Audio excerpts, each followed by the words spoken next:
looks to earn another win for the Birds, bringing them one step closer to the playoffs.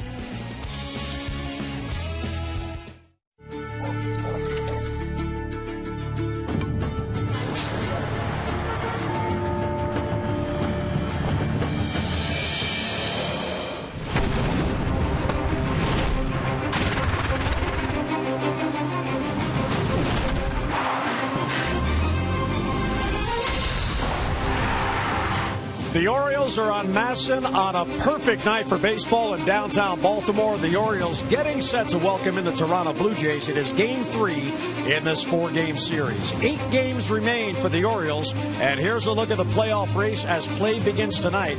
The Orioles are trying to chase down the Yankees, beginning the night a game and a half out of first place. 1 fewer victory, but 2 more losses than New York. Tampa Bay in third place is 6 games out. In the wild card race, you see the Orioles have a game and a half lead on Oakland for the top spot. That would mean a home game in the playoffs, and the Athletics are 2 games up on the fast-charging Angels. The Orioles' magic number as play begins tonight to clinch a playoff spot is down to 6. And hi, everybody, and thanks for joining us. I'm Jim Hunter. Mike Bordick in a moment as the Orioles look to bounce back after losing the nightcap in the doubleheader yesterday. And a main reason for the Orioles' success on the year and their consistency has been the turnaround in the starting rotation. This organization went out, made changes. They were not afraid to go with the hot hand, and as a result, the team is in contention with 8 games to go. And when you look back over the season, there is, in fact, strength in numbers. Now, the Orioles have 57 wins from starters this year. That is the most since 61 wins by the starting rotation way back in 1999. They've done that by using 12 different starters. 10 of those starters have at least 1 win, and yet they have only 1 pitcher with more than 10 wins. That's Wei-Yin Chen, who has 12 on the year. And you see the innings they've had to pitch, 125 and a third in the month of September alone. That is 5th most in the American League. And Mike Bordick, we know it's not only about depth, it's about quality depth. The Orioles not only have had that, they've relied on it with success. Well, they sure have. I'll tell you what, the depth was created in the offseason, but the competition began in spring training, and it hasn't stopped since. And the Orioles proved that they're willing to make moves during the course of the season if somebody isn't doing as well as they should be. Jake Arrieta, Brian Mattis, Tommy Hunter, all sent out. They end up calling up even non-roster guys, Miguel Gonzalez. So whoever's pitching best in the minor leagues, getting an opportunity to play in the big leagues. And the key is nobody up here has been comfortable. They're all aware of the fact that they could potentially be sent out if they're not doing the job, and it's really elevated their game, and they've all pitched tremendously. It's been a real good partnership between Dan Duquette bringing players in and then Buck Showalter utilizing their strengths. And tonight, Joe Saunders goes to the mound. Here's another example. The Orioles felt they needed a veteran presence in that starting rotation. Dan Duquette went out, made the trade, and here's Saunders about to make his 6th start as an Oriole. Yeah, you need a veteran left-handed pitcher in the rotation, and Joe Saunders coming over. Got off to a rough start, his first start here at Camden Yards, but I'll tell you what, the big reason they got him is because of his success in September. He's pitched so well since 2008, 14 wins since then. He's 2-1 this year, so a great pickup, very smart move, and to have a veteran guy to be able to help the younger guys understand what it means to be able to lead up into the postseason is huge for the Orioles. Yeah, and that's another aspect that Saunders brings. He's actually pitched in playoff games, so he has that experience. Instead of wondering what is it like, he can tell you, no, here's what it is like. Exactly. I mean, that not many guys have that kind of experience. There are a couple pitchers on the Orioles staff that have postseason, but Joe Saunders definitely one of them. Well, the Orioles are about to take on the Jays as they look to whittle down that magic number. Big crowd filing in the Camden Yards. Lineups and first pitch are next.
brought to you by Southwest Airlines. Find our fares online only at southwest.com. And by Jeep. Jeep in the unique brand of freedom you'll find only in the full line of Jeep vehicles. Visit Jeep.com to learn more. Game 3 in this 4-game series against the Blue Jays, and the Orioles looking to bounce back tonight after losing the nightcap in yesterday's doubleheader. Nate McLeod has certainly been a big find for the Orioles this year. You see his numbers in his last 22 games, 308 average with 3 home runs and 7 RBIs. Now, this Orioles team has been very resilient on the year, having that ability to bounce back. We asked Nate, how is it they've been able to do that? And his comment was, they don't dwell on what's already happened. Collectively as a group, it seems like and when you put a bunch of guys like that together, you kind of see the things that you've been seeing this year. And since I can speak for the past 6 weeks, whatever it is that I've been here, and it's been pretty impressive to see. And even last night's game, that the grand slam they hit was a pretty big blow, but they were up 4-0 early, and I can tell you that nobody felt like we were out of that game. Well, Nate McLeod certainly been a huge part of the Orioles' success here through August and now into September as they head into the postseason or try to fight their way to the postseason. And Nate McLeod is very appreciative of the opportunities and, of course, the teammates that he has right now. Great words from Nate. And it's a beautiful night for baseball. Our Train game time temperature. Visit Train.com for an independent Train comfort specialist dealer near you. It's hard to stop a Train. 73 degrees, a slight breeze out of the south, and 35% humidity under partly cloudy skies. So game 3 in this 4-game series. Here's the Dodge starting lineup for Toronto. See your authorized Dodge dealer and experience a world of performance, design, and fuel efficiency. Schedule a test drive or go to Dodge.com and check out our powerful lineup. Brett Laurie, Colby Rasmus, and Edwin Encarnacion with Yunel Escobar batting cleanup. Jan Gomes at first, and Rajay Davis. Danny Echeverria at second base. JP Arancibia and Anthony Gose. Arancibia yesterday not only went 3 for 3, he had a grand slam and had 5 RBIs in the Blue Jays win in Game 2. And here's the AFCIA intelligence report tonight for Joe Saunders. AFCIA, the Association for the Global Security Professionals. Sweet September certainly is. That's a reason why Dan Duquette brought him in. 14-4 in the month. Get ahead, that's a key. If he does, then he can work at keeping this dangerous Jays lineup off balance with his pitch mix and bottom of the zone. Nice 2-seamer with good action and a changeup to go along with it, induce a lot of ground balls. See Joe Saunders 5 starts with a nice 3.48 earned run average since coming over with the Orioles. 31 innings pitched, 16 Ks, state base on balls, and 30 hits. Lefties, very good against the lefties. 200, righties a little bit better at 280. So Joe Saunders certainly rolling through this month, 2-1 with a 2.10 earned run average. Anxious to start this game off here. Yeah, the lefties he has dominated on the year, and as a result, John Farrell has just 2 left-handed batters in the lineup tonight against Joe Saunders. So here we go as the Birds look for their 89th win, and Saunders deals up and away, and it's 1-0. Brett Laurie has fared very well against left-handed batters on the year. In fact, he's batting .336 among the league leaders. And he fouls it back. So Joe Saunders, his 5th Orioles start. He is 2-2. He's coming off a no decision last Wednesday in Seattle, which may have been his best Orioles start, even though he ended up with a no decision. And there's a base hit to right field for Brett Laurie. So Laurie just going with the pitch. He's on with a single. And here's a look at the Orioles defense tonight. Nate McLeod in left field, Adam Jones in center, Chris Davis gets start in right field, Machado and Reynolds on the corners, Hardy and Andino back up the middle, and Matt Wieters doing the catching. And here is Colby Rasmus, who is a struggling hitter. Rasmus is 0 for his last 8 and only 2 for his last 23. And one of the 2 left-handed batters in there against Saunders, the other, Anthony Gose, is batting 9th. And you see Colby here at Camden Yards. That's not good. 0 for 21 and 12 strikeouts here at Camden Yards. Oh, that's right, but he is a dangerous hitter with the 22 homers, so you got to make good pitches for sure. Rasmus is a home run threat. Saunders has not allowed a home run this year to a left-handed batter. All 19 allowed. Overall, combined, Arizona and here in Baltimore have been by right-handed batters. Breaking ball for a strike, good pitch. And 1-1 on Colby Rasmus. Well, the Orioles know what's at stake, and you really have to respect how they just continue to look at each day as one single game. That's all we're worried about at the moment. And Adam Jones' comments we just heard on O's Extra about last night, they're not worried about it. They lost the game. They bounced back today. And there's a bloop out behind second base for J.J. Hardy. And one down.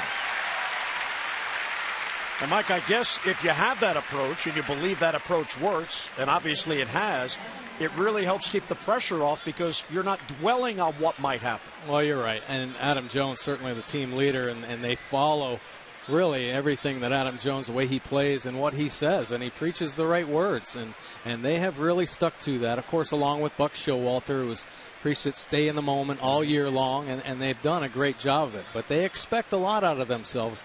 They expect to be winning right now. Edwin Encarnacion takes ball one. Encarnacion is one of the hot hitters in the Jays lineup. He's got a 6-game hitting streak going. You see the numbers there. Tied for third in the league in home runs, and he is fourth in RBIs. And the fastball catches the corner, and a called strike.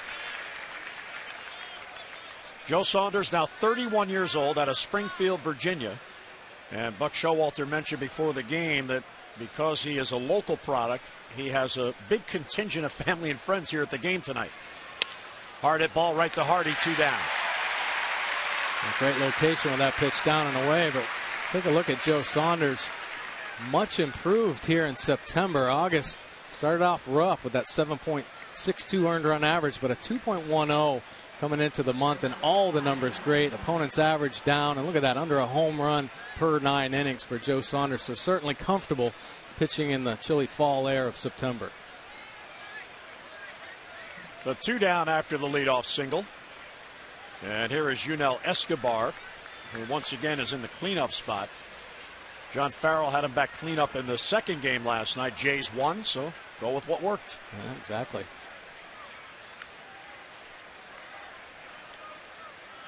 And a toss to first to Chase Laurie, who does have 13 steals on the year. Yeah, the Jays able to snap a losing streak and came out swinging, and it just showed how dangerous any major league team can be. I mean, one swing of the bat, they take the lead with that grand slam, but certainly power hitters throughout this Jays lineup. There's J.P. Arencibia, who hit that grand slam last night off Jake Arrieta. Arencibia passed by in the tunnel hours before the game, going to the visitors' batting cage, which is beyond the Orioles clubhouse. And there's a strike to Escobar. And he was wearing a bright orange University of Tennessee t-shirt. And somebody said to him, you still got the college love. He goes, oh, yeah, it's always on and close. Yeah, I talked a little bit with J.P. Arencibia earlier today as well, and he was talking about the atmosphere here at Camden Yards, and he loved it. He said, man, oh, man, I haven't heard it like this forever in his young career. So, and I was talking to him about the heyday back in the the mid-'90s when the Orioles had such successful teams, and the crowd is excited, and he loved playing in front of that kind of atmosphere. A little bit low, and Escobar lays off.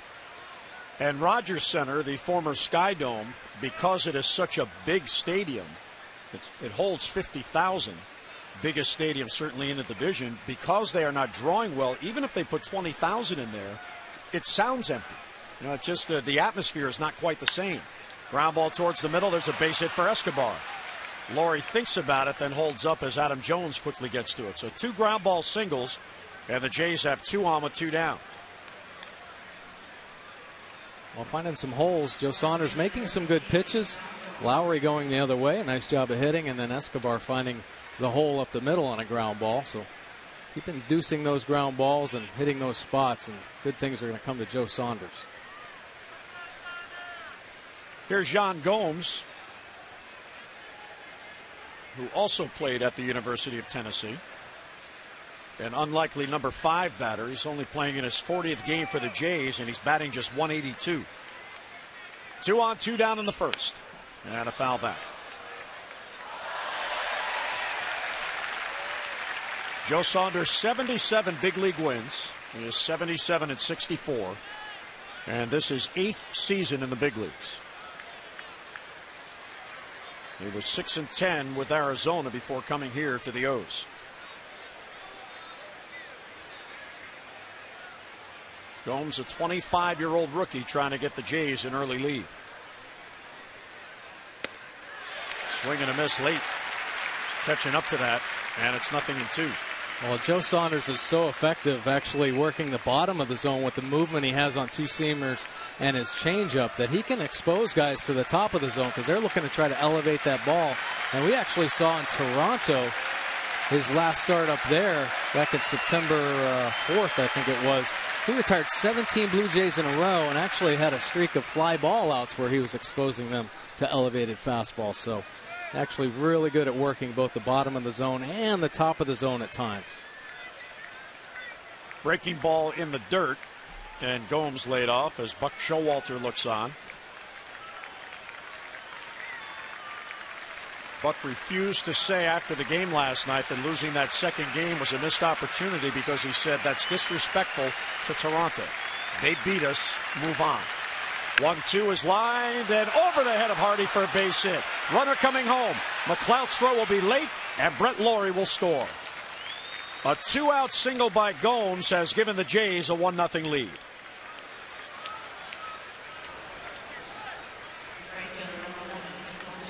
I'll take a look at this pitch from Saunders here.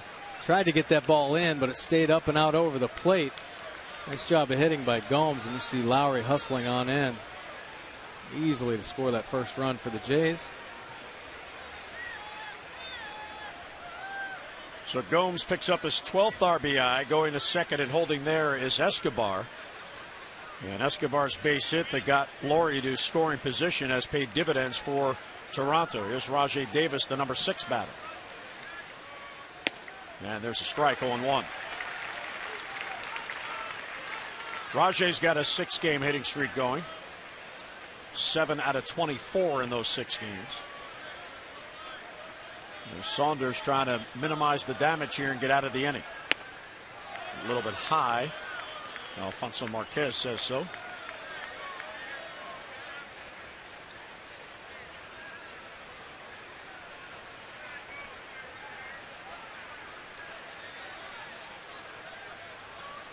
One is a little low.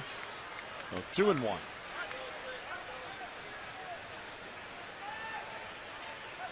Saunders is 3-4 in his career against Toronto, and he does have a win over the Jays since coming to the Birds. That was back on September 3rd at Rogers Center. He pitched 6 1/3 innings of scoreless baseball and picked up the win. There are his career numbers in 8 starts against Toronto. High fly ball to left. Davis got a lot of it back towards the corner, and that ball is foul. Just foul. Davis just missed a 3-run home run.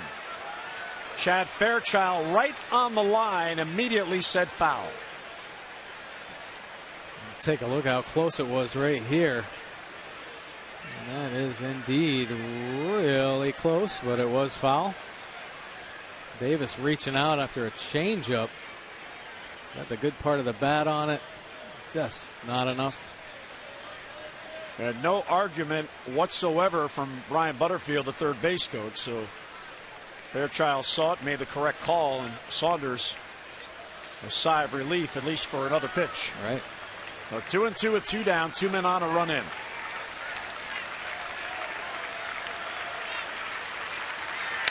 And a foul the other way, slapping away, protecting that outside corner. Rajai Davis does have 7 home runs on the year. Buck Showalter with Taylor Teagarden.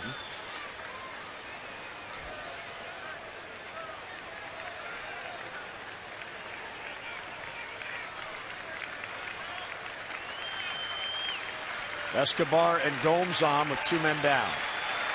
The 2-2 is in the dirt. He wouldn't chase. Ball 3.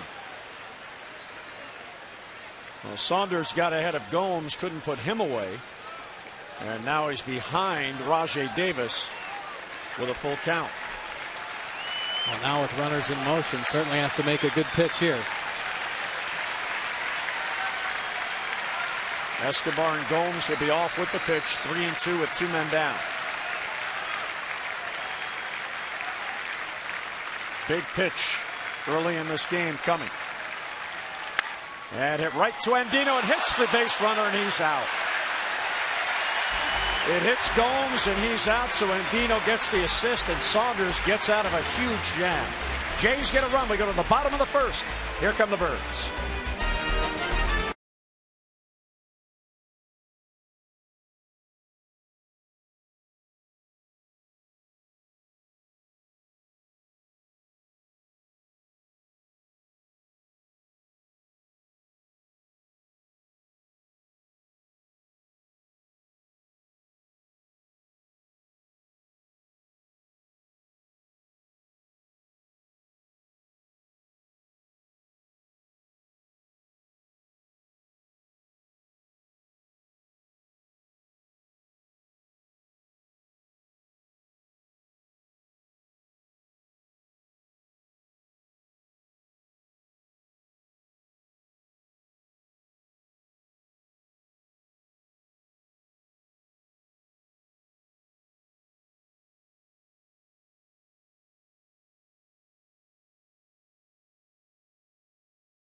As Gomes ran into the ball for the final out. Here's the Orioles Southwest Airlines starting lineups. Nate McLeod, J.J. Hardy, and Adam Jones with Matt Wieters in the cleanup spot.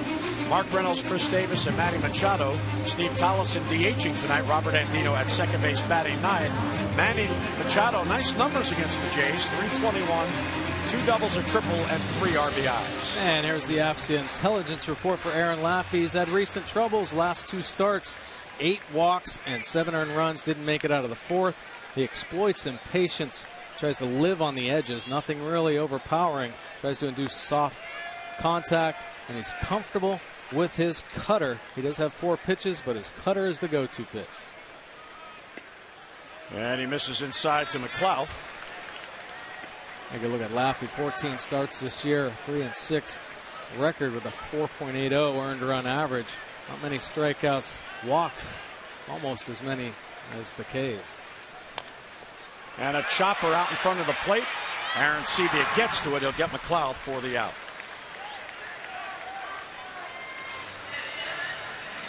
So 1 away here in the first. Take a look at the Jays defense tonight. Ghost in left field, Rasmussen center, Davis over in right field, Escobar and Hechavarria up the middle, Lowry and Gomes on the corners, and JP Aaron Sebia doing the catching. J.J. Hardy will bat 1 out and nobody on. J.J. had hits in each game in the doubleheader yesterday to snap out of his offer. And the pitch is up and away and 1-0. This might be a night where J.J. breaks out of the home run drought. He's now at 65 at-bats without a homer. Laffey is prone to give up the long ball. And he hits the outside corner for a strike, 1-1. J.J. sitting on 21 home runs. He last homered on September 11th. 1 out, none on, bottom of the first, 1-0 Jays. And a hard hit ball towards the middle, base hit past the dive of Yunel Escobar. And J.J. Hardy's bat is really beginning to heat up. So Adam Jones will bat time here for our AT&T Mobility Trivia Fact. Adam Jones with his 9th 4-hit game yesterday in the doubleheader. He had that in the first game, so his 16th best is in Orioles history with 9 4-hit games. Now Cal Ripken leads the Orioles franchise. Cal had 33 4-hit games in his Hall of Fame career. Pretty impressive. Well, Adam Jones is going to be here for a lot longer, so he might have a chance to get to that record. See his numbers now at 292, 32 home runs, 81 RBIs. The home runs 8th best, 8th most in the American League. And a pop-up on the first pitch. Echeverria, the second baseman, calls, and he's got it. So Adam Jones, a big out for Laffey, and 2 men down as Adams down on 1 pitch. Well, we had talked about the fact that Laffey can exploit, over-aggressive offense. Adam Jones kind of getting a little too hungry, saw that ball first pitch, only about 82 miles an hour. Probably looking like a beach ball, but down in the zone, had to reach for it for an easy flyout. Matt Wieters now. Matt caught the first game yesterday, did not appear in the game last night. And he looks over a strike.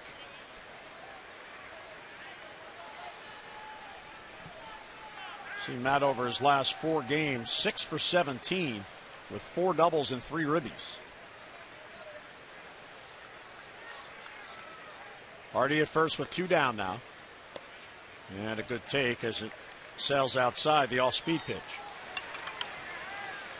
Laffey's out of Maryland, Cumberland, Maryland.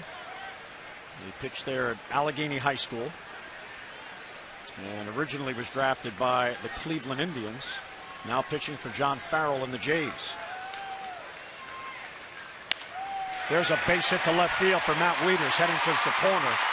Anthony goes up with it, and Hardy alertly holds at second base. Nice job of hitting right there by Matt Wieters. Laffey staying away the first couple of pitches, trying to get him to swing at the little changeup down and away, and then that little cutter inside. Matt Wieters ready for it, driving it down the left field line. So the Blue Jays got something going with 2 men down. And the Orioles are trying to answer here as Mark Reynolds comes up with a chance to get this game even or better.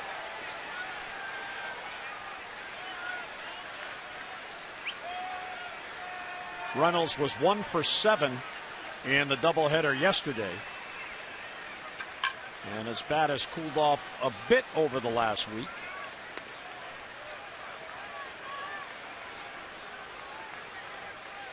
Chance to get the Orioles on the board here, and he looks at ball 1 outside.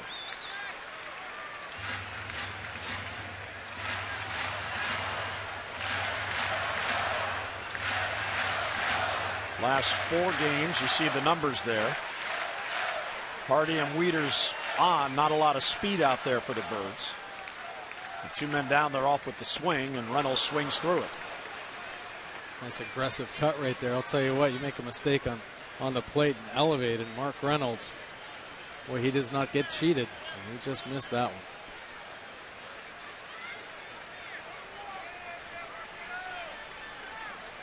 So Laffey has allowed a couple of singles here, as did Saunders. And the third hit by Gomes got the Jays their run. Inside, nearly hit him.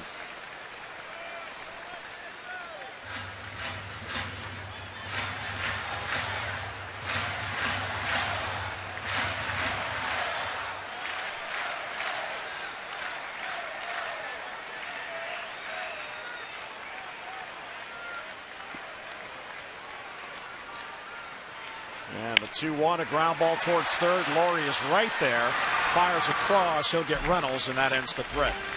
So the O's get a couple of hits, but Strand 2 will head to the second at Camden Yards. Toronto with a 1-0 lead.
Flooring free. Call 877-241-LUNA.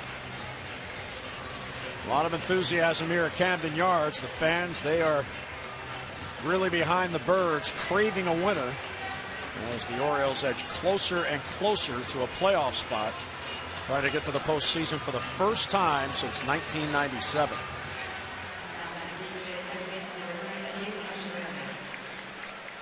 Well, Joe Saunders back to work. By the way, the Davis play that ended the first, Rajai Davis actually benefited by Gomes getting hit by the ball, because if Gomes didn't get hit, Davis would have been out 4-3 because that ball was going right to Andino. But by rule, because it hit the runner, you don't penalize the hitter, so Davis gets a base hit. And Gomes is out 4 unassisted. Andino gets the put out. So either way, the inning would have ended, but Rajai Davis gets the base hit because that's the way they score. So he feels good about that. He's saying, hey, Jan, hey, thanks for getting in the way of that. Yeah. 1-1 pitch right back to Saunders. He gloves, and Echeverria is out for the first out. So another ground ball, this one gloved by Joe Saunders. The Maryland Lottery Strike It Rich contestant of the game is Martin Harris of Catonsville. Martin won $500 for being selected, and he'll win $100 more for each strikeout the Orioles record during the game tonight. Now, for all the latest information on new games, current promotions, and second chance contests, visit mdlottery.com today. And good luck, Martin. Arancibia takes down an away ball one. Arancibia had the huge game. The grand slam was the big blow for the Orioles in the nightcap last night. There's a lot of discussion about the approach that Arrieta took, and I thought the slider was actually a good idea. The problem was he hung it, and obviously you're not looking to hang that. It's not necessarily the pitch choice, it was the pitch execution. Exactly. Well, the execution for sure. Slider was supposed to be down and away, and it just kind of hung up out and over the plate. There, J.P. Arancibia, a big kid, and he gets his arms extended. You make a mistake like that. He does have 17 home runs on the year. And Arancibia goes the other way for a base hit, so another base hit on a 1-2 pitch. Davis quickly over to get it, and Arancibia settles for a single. So the 5th base hit already against Joe Saunders.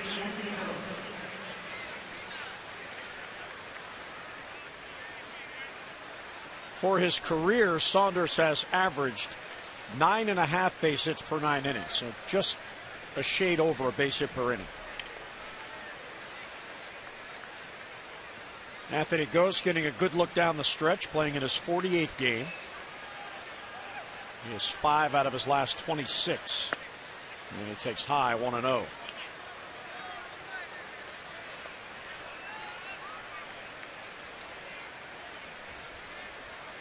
Arancibia is not a stolen base threat.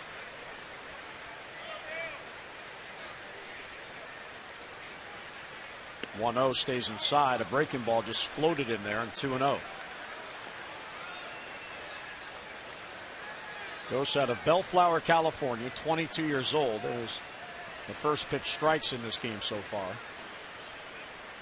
Saunders has not had trouble getting ahead of hitters. He's had trouble putting them away. There's a Tapper foul, 2-1. Yeah, he's actually making really good pitches early in the count. J.P. Arancibia, a couple great two-seamers down and away, and then he tried to finish him off with the same pitch, but it just stayed up over, well, belt high. It was on the outside corner, but when you elevate, it just gives a hitter more of an opportunity to find a hole, and Arancibia did. Here's the 2-1. Breaking ball, Tapper back to Saunders. Goes to second, out there. Hardy back to first, and out at first base. The Orioles able to turn the double play despite the speed of Anthony Gose. So a base hit and none left. This one goes 1-6-3. And the Blue Jays are down in the second. Bottom of the second coming up. Jays lead it by a run.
second. Machado and Tollison to follow. And talking about the importance of all these games, the clubhouse certainly aware of it, and worth repeating. These are the games we're excited about playing, games that are going to have a playoff atmosphere and mean a lot. These are the type of games you find out what your team is made of. These next few games will really test us as a team.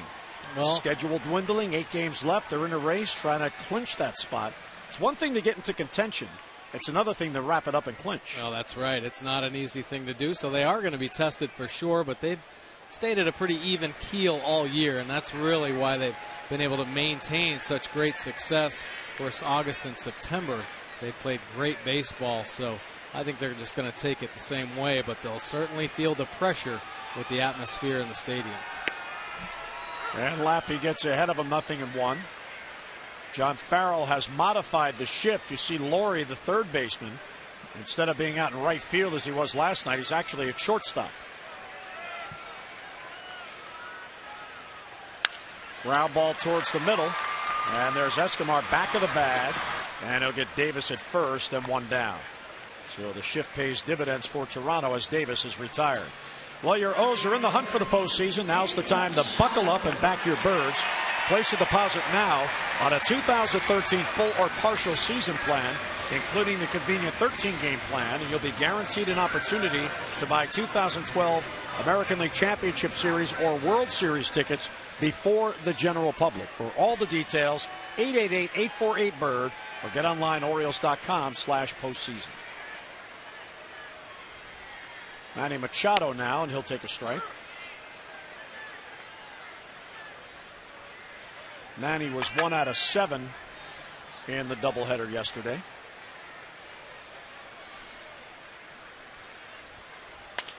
Bouncer towards Escobar, who will charge, plays an in-between hop, and with that strong arm gets Machado and 2 quick outs. So Aaron Laffey, a strong start. He's allowed a couple of singles, but retires the first 2 here in the second inning. He's coming off a start last Thursday at Yankee Stadium in which he lasted only 3 innings and allowed 5 runs, 4 earned. His trouble at Yankee Stadium was he walked 5 batters. All right, well, of course, that's a very patient offense, a lot of veteran hitters in that Yankees lineup, and the Orioles offense has to kind of take that approach tonight, because Laffey, like we had talked about, really working the edges and a lot of soft stuff, nothing overpowering, just trying to induce that soft contact, which we've seen here in the early part of the game. So make Laffey work, and he will make mistakes out over the plate. Steve Tollison is DHing tonight. 1-1 the count. Steve getting a chance to play. Lou Ford normally against the left-handed starter would be in there, and he'd likely be in right field with Davis DHing. Here's the 1-1 hit to short. But Tollison getting the start because Lou Ford has a sore groin muscle, so he's sitting it out, and Tollison grounds out, and the Orioles go 3 up and 3 down. We're through 2. Laffey and the Jays have a 1-0 lead.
brought to you by AT&T, the nation's largest 4G network. AT&T, rethink possible.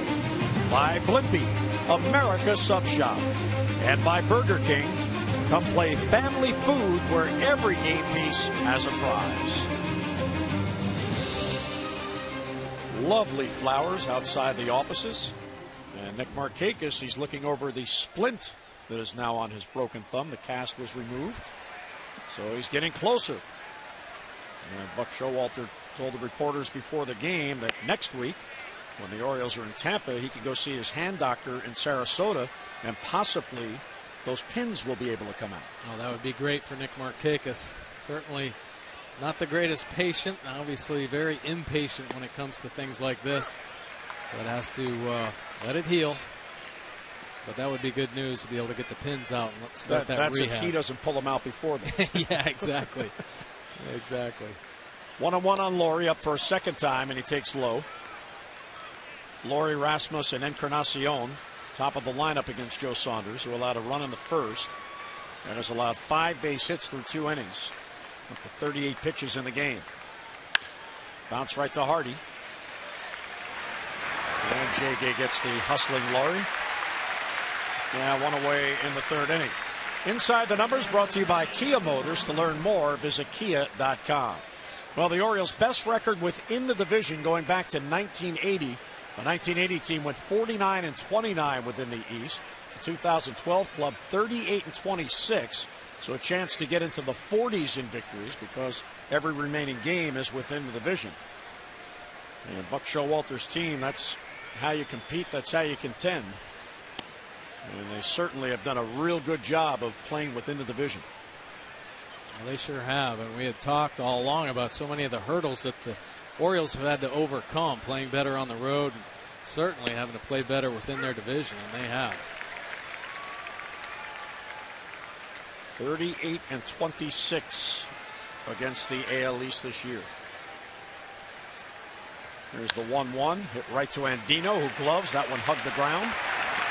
And Joe Saunders gets 2 quick outs. And real good indication there that he's on his game with all these ground balls. As the O's make their final push towards postseason play, don't miss a moment of the action. Text Orioles to 29292 for starting lineups and in-game alerts you can't afford to miss. Here's Edwin Encarnacion, who lined out to Hardy his first at-bat. This one is blooped to right center field. Davis in on it, and it hangs, and Encarnacion retired on 1 out. A real quick and easy 3-up, 3-down inning for Joe Saunders. Bottom of the 3rd coming up. Birds down by a run.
Series going 10-6 with a 3.43 ERA. Real good batting average and 25 home runs. 4-5 at Rogers Center, but the Orioles, Mike, have dominated the Jays here at Camden Yards, 6-1 with an ERA of 2.43.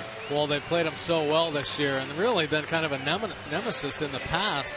Tough team to beat, and playing really well against them this year, just like most of the teams in the American League East. Well, the fans really enjoying it. Best summer ever, 2012. Fans are really into it. Hoping to have a postseason game in Baltimore. Here's Robert Andino leading off. And Laffey gets ahead 0-1.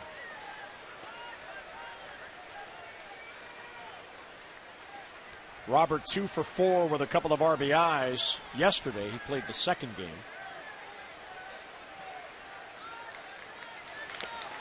And looks it over outside, 1-1. Laffey had a 13-pitch first inning and a 7-pitch second inning. He's only at 22 now as he works to Andino leading off the third. Good off-speed pitch, and Andino way out in front.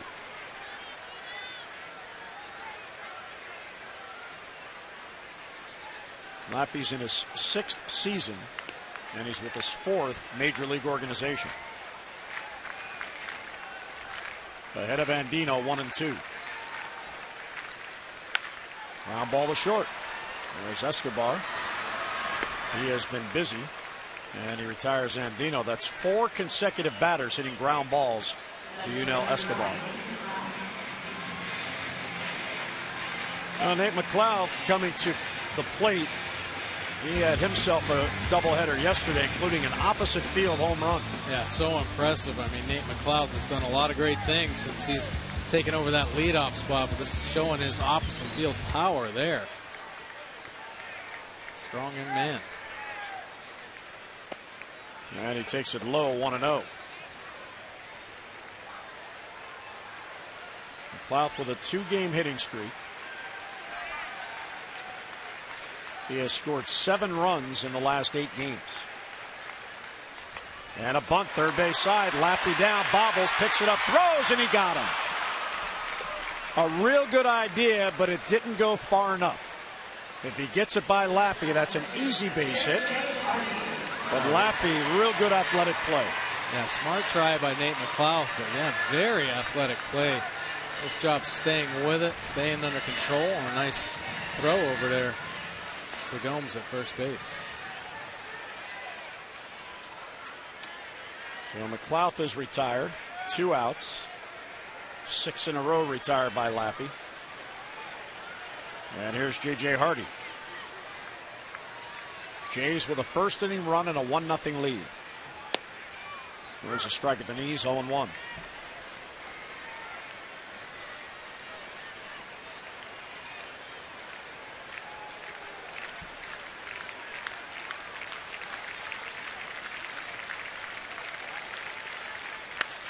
Hardy the other way. That'll be back in the crowd.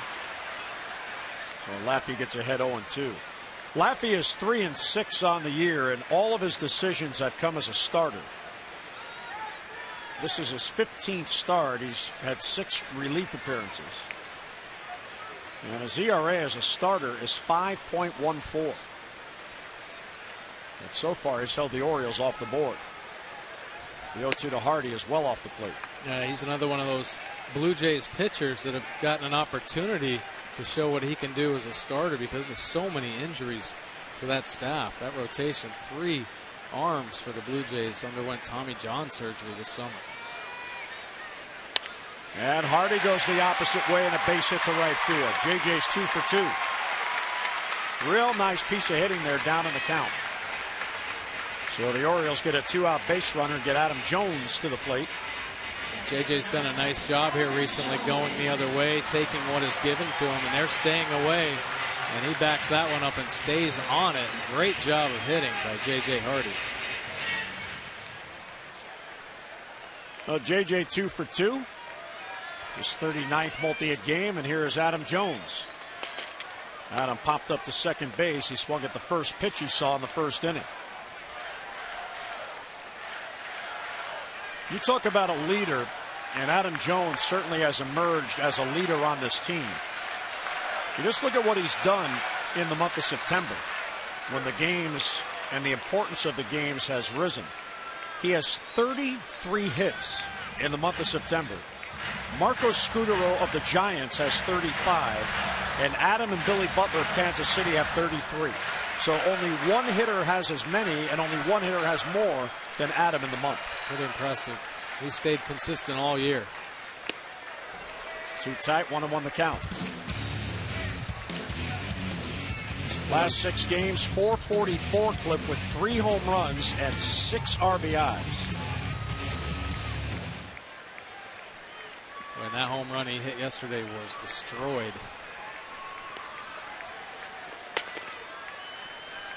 1-1 the count on him. Went too far, tried to check on that breaking ball.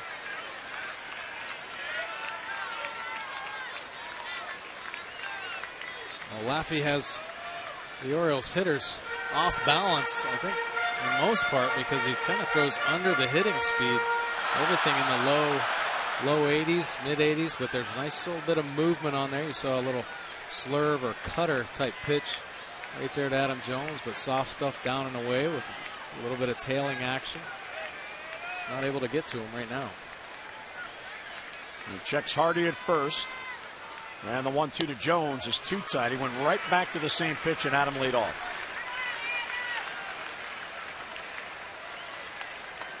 Adam has base hits in 121 games on the year. And here are the splits, Mike. The second time through the lineup has been trouble. Yeah, the offenses make adjustments to him. He certainly can take advantage in the early going if you're not familiar with a pitcher like Laffey. And he has exposed the Orioles offense a little bit here. Ground ball to short. Escobar will go to second for the force on Hardy, and that ends it. So another ground ball out as Aaron Laffey is settling in. We're through 3 at Camden Yards. Toronto with a 1-0 lead.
The numbers all brought to you by Mercedes-Benz, located on the web at MBUSA.com. The Orioles by month. They are 15-8 in the month of September, trying to go past the 18 wins in August, which was the most in any month. 33 wins since August the 1st, most in the American League. So impressive. Of course, got off to a nice, consistent start up into June, and then there was that little dip, but they were able to keep their heads above water. Nick Markakis came back from the disabled list, and they went on a tear through August and September. Mark Reynolds, of course, heating up. Their defense playing better. Just played great baseball here the last 2 months of the season. 43 pitches for Joe Saunders, but 24 of those came in the first inning. He had an 11-pitch second inning and 8-pitch third inning. And misses inside to Escobar, 1-0. Escobar had a key hit in the first inning rally. This one to right field, chasing Davis back. And Davis reaches up and makes the grab. That one had more carry on it, I think, than Davis thought. But he was able to get back on it and make the grab. Escobar squared that one up, and it did have some carry. Got turned a little bit, but once again, Chris Davis showing his athleticism. Nice play there on the end. Had a beautiful diving catch last night as well. And you know, Adam went all the way over to say something to him. Well, he's going over there just to make sure and back up. Machado cuts in front of Hardy. Gomes retired and 2 down.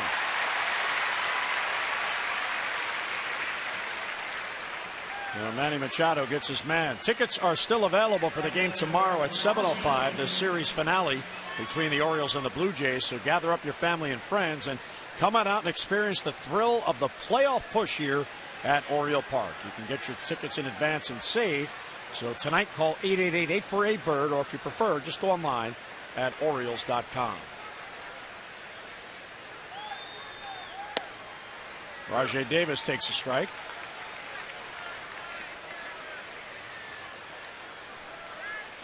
Davis singled his first at bat to end the first. His ball that was heading to Robert Andino hit the base runner Yan Gomes, who was going from first to second. Davis gets the base hit. Gomes is out. Andino got the assist. Little bit low. 2-1.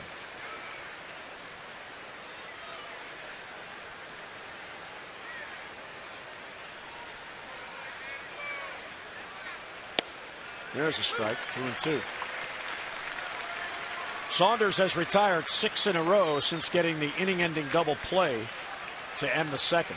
So 6 in a row, and he's got 7 outs by the last 6 batters. And you see the pitch count as he settles in.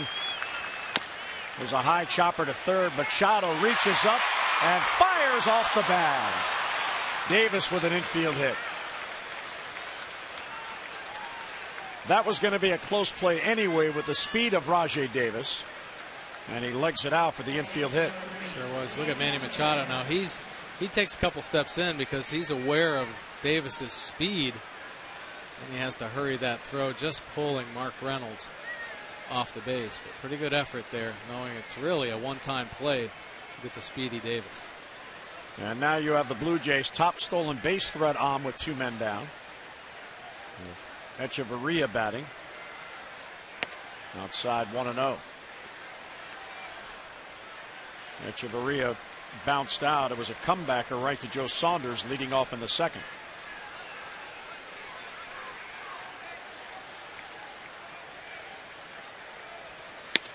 Up and away again, ball 2. Rajai Davis at first base is second in the American League in steals. He has 45. Mike Trout of the Angels has 46 to lead the American League. But Davis also leads the league in caught stealing. He has been caught 12 times, more than any other base runner. There's a strike, 2-1. Saunders does a pretty good job of controlling the running game. This late in the year, combined between Arizona and the Orioles, there have only been 9 attempts on him. 4 have made it, 5 have been caught. Well, he's been around a long time and knows how to vary his speeds to the plate and the timing of his deliveries, occasional pickoff attempts just to keep him close and keep them all guessing. So, I mean, he certainly isn't falling into a rhythm out there on the mound. 2-1 is outside, ball 3. Of course, with a right-handed batter up, Wieters has a good look at Davis.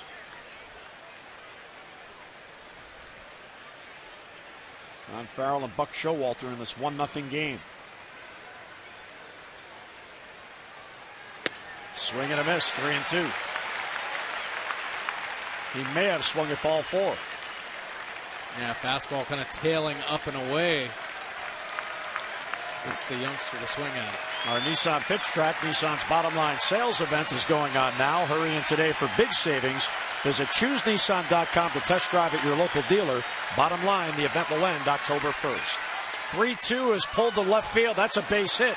McLouth over, and that's going to go all the way to the wall. Rajai Davis will score easily, and in the second base with an RBI double is Echeverria. So a 2-out base hit, the second 2-out run-producing hit by the Jays, and Toronto now with a 2-0 lead.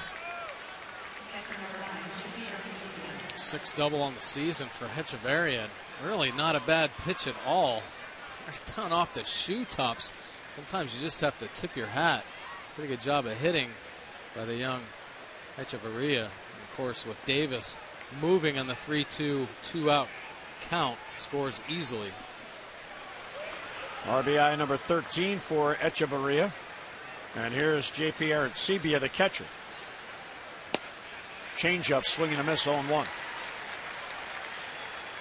So that Baltimore chop base hit by Davis got it going. And Echeverria comes through with a 2-out base hit. It was a 2-out single by Gomes that got the first run in. And now a 2-out double here for the second run as Arancibia swings through it.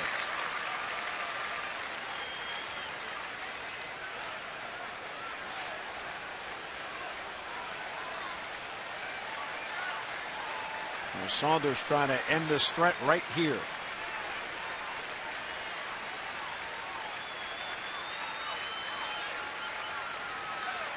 Oh, 2, he got him. Breaking ball and a swing and a miss. The strikeout gets him out of it, but Saunders upset. He allowed a 2-out run. We'll head to the bottom of the 4th. Birds have some work to do, trailing 2-0.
Sarasota on Florida's Gulf Coast at number1beach.com.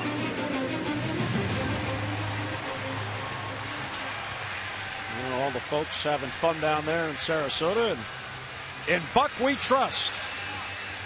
Yes, we certainly do. Buckle up. Oriole fans are waiting to explode here. They want to get a rally going. Laffey has done a real good job keeping the Orioles in check. He's allowed only 3 hits, and 2 of those are by Hardy. Matt Wieters has the other. He's singled in the first. Takes a strike, and it's 0-1.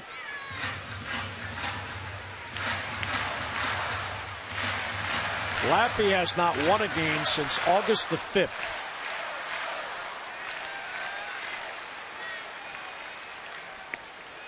Wieters swings through it. It's 0-2. So another one of those, law of averages. All right, he's pitching pretty well right now. Really mixing it up. First getting ahead like he did there, and then trying to expose the edges of the plate. And right now, Orioles hitter is having a hard time laying off some of his offerings. Ahead of Wieters, 0-2. Inside, and a ball and 2 strikes. Laffey, since that win, has pitched in 8 games, 6 of those starts, and he's gone 0-4. Not quite as pronounced as the Romero streak, which ended last night, but still winless in over a month. Wieters with a base hit to center field. Well, the Orioles, for the first time tonight, get the leadoff man on. Matt with a real good cut on a 1-2 pitch. That was. And that'll bring up Mark Reynolds. Take a look at Mark Reynolds' percentage of hits to field. Certainly the reason why most teams play that shift. Left field 62.24%, just 7% over there to right field. So always a big shift on Mark Reynolds, looking to turn and burn. And Laffey in this game has been living on that outside corner to right-handed batter. So let's see if Reynolds changes that approach and goes the other way. Or not. Right to the shortstop. Escobar to second, Echeverria to first, and another double play turned by the Jays. They turned 4 last night. And that erases the base runner at 2 men down.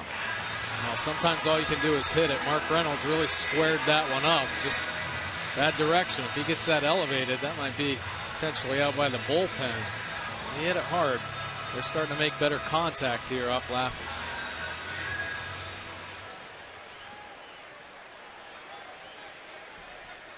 There's only been 1 out in this game recorded by Laffey in the air. There's another ground ball right to Echeverria. Davis first ball swinging, and there goes the rally. Leadoff hit, and none left as the double play got Laffey out of trouble. We're through 4. Toronto with a 2-0 lead.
Fans throughout Baltimore have the first or middle name of Brooks, named of course after Mr. Oriole himself.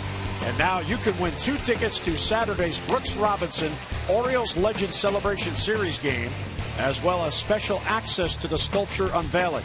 All you have to do is enter the Is Your Name Brooks sweepstakes at Orioles.com/Brooks. Now 5 lucky winners will be chosen to represent all of the Brookses throughout Birdland. Now the contest ends tonight at midnight, so if you're named Brooks after Brooks, get online Orioles.com/Brooks. 2-0 game. Orioles have 4 hits, but Laffey keeps getting ground balls. Anthony Goes will lead off, and the breaking ball stays inside.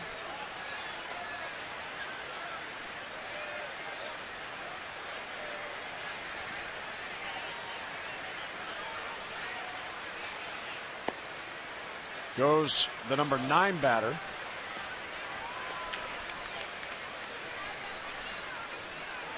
He bounced into a double play, nicely turned by Saunders. That ended the second. There's a strike right there, 2-1.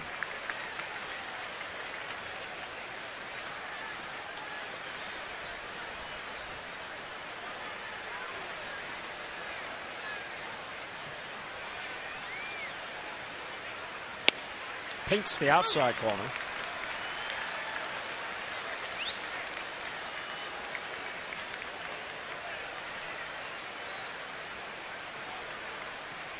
Now 2-2 the count. Laurie on deck, and then Colby Rasmus. Strike three call. Goes possibly looking for a breaking ball, didn't get it. Yeah, I think that hole at bat he was where Saunders falls behind early, but 3 straight strikes, and that a beautiful pitch right at the bottom of the zone. And Locken goes up.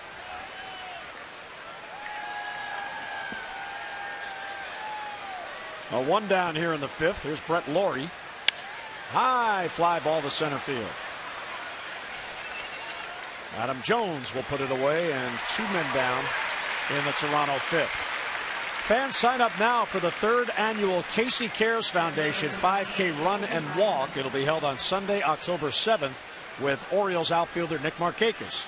Go to caseycares.org for all the details.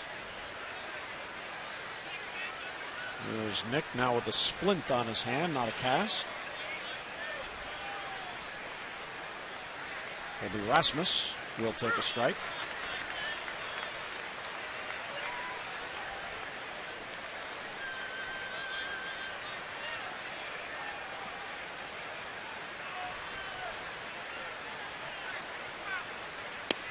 Good off-speed breaking ball, a swing and a miss.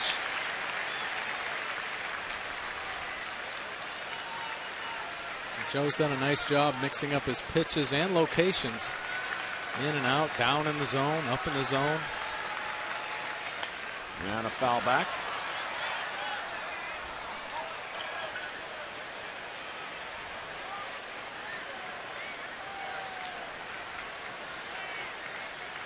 Rasmus 0 for 2 in the game, 0 for his last 10. Just missed outside. And 2 for his last 25.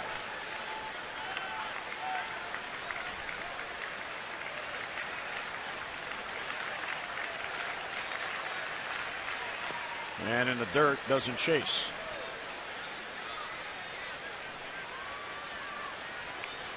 And from 0-2 to 2-2 on Rasmus.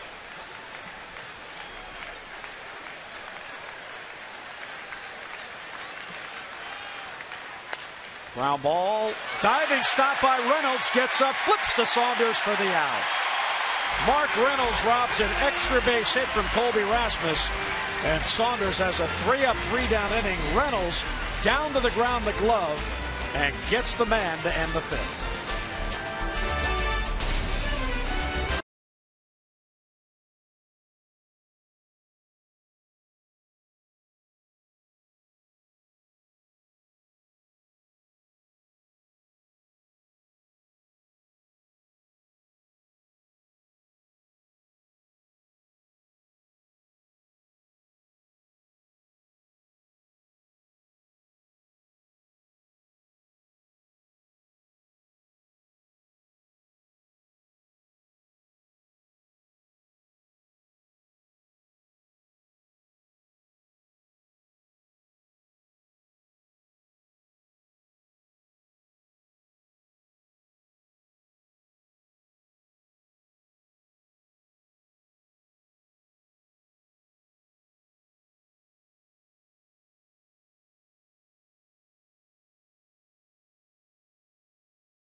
Hit so far of Aaron Laffey, and thanks for joining us, Jim Hunter with Mike Bordick. Of course, Mike in his first year as a broadcaster, I tease him all the time that we're all about to get Wally pipped by the brilliance of Mike Bordick, and apparently now we understand the city agrees. The Baltimore City paper says you are the best sportscaster in Baltimore.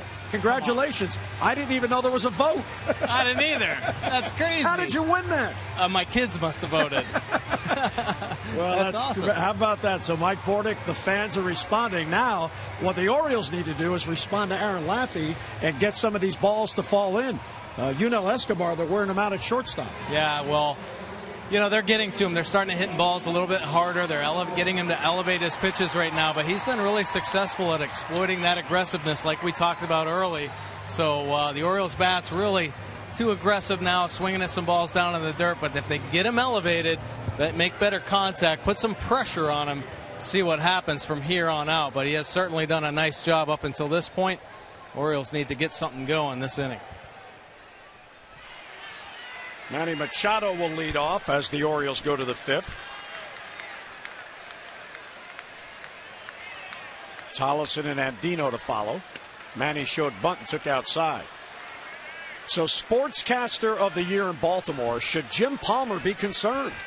I don't think so. I'll tell you what, though. I mean, I just heard about that, and that's pretty cool, but it's only because of the people that are around me and help me out. You, of course, have helped me all year, and Gary Thorne and Jim Palmer constantly giving me coaching tips, and, of course, our producer, Don, has helped me along the way, but everybody involved has certainly made me feel good and pointed out, you know, my weaknesses and helped me along with some of my strengths and just trying to make me feel comfortable here, and everybody has been great, and I appreciate it. There's another ground ball right to Brett Laurie.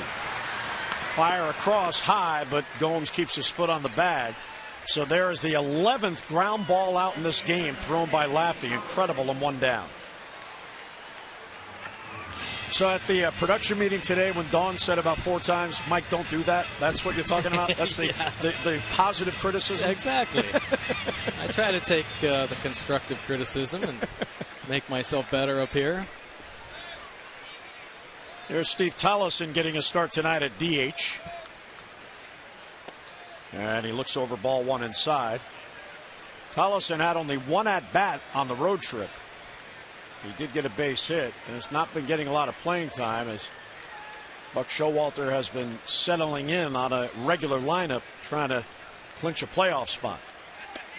There's a strike on the outside corner.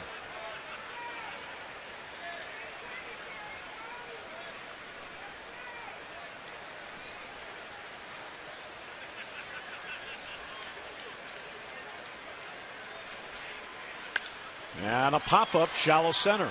Rasmussen on it. And he's there for the out, so Tollison is retired and 2 away. Our PNC minor league report brought to you by PNC for the achiever in you. Well, today was awards day. LJ Hose was named the Brooks Robinson Player of the Year in the minor leagues. Dylan Bundy, the Jim Palmer Pitcher of the Year. Trent Howard was named the Elrod Hendricks Service Award winner.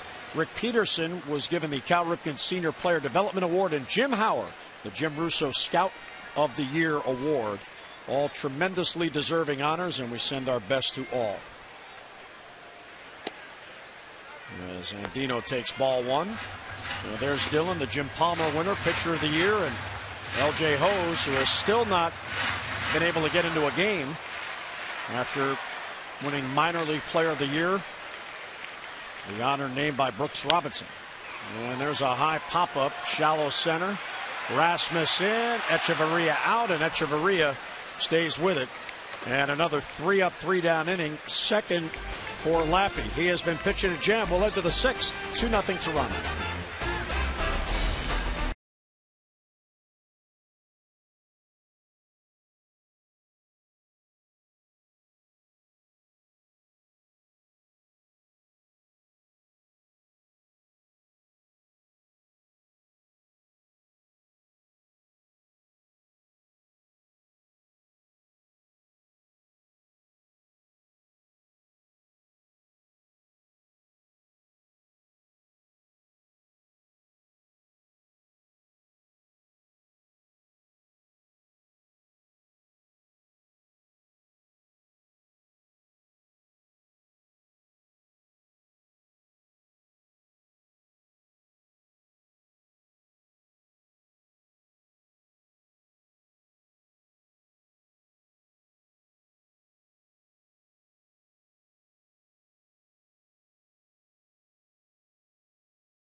Series finale against the Jays. Miguel Gonzalez will take them out against Carlos Villanueva.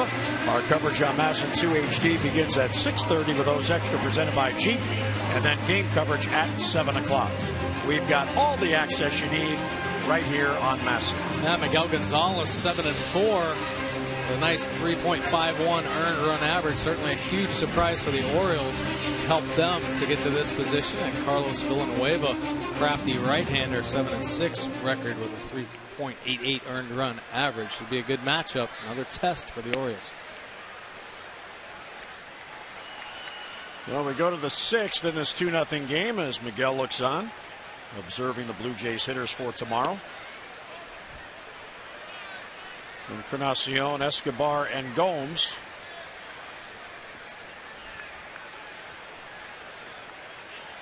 Saunders is pitching a good game. Laffey's just been a bit better. Swing and a miss. And the difference in this game, two-out run-producing hits. See Laffey, 14 total pitches over the last 2 innings. There's a liner towards the middle, caught by Andino. Andino was on the other side in the shift, and that one hung up there just long enough for Andino to run it down. Yeah, one down. Great play by Robert Andino. You see him up the middle in the shift, and I think in his mind he says, I got a lot of room to cover there to my glove side, and he gets a great jump. Nice play. Start the inning off by Robert Andino. And here is Yunel Escobar, who has been busy defensively. He's 1 out of 2 at the plate.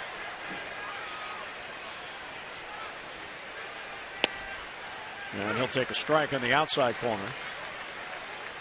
Joe Saunders in his career is 17-9 in September. That is the most wins he has in any month throughout his career.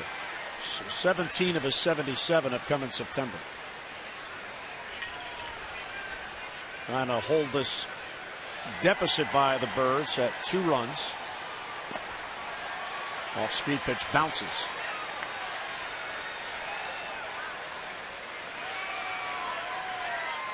Yunel Escobar came up through the Braves system. He's out of Cuba. And a slow roller that'll go foul.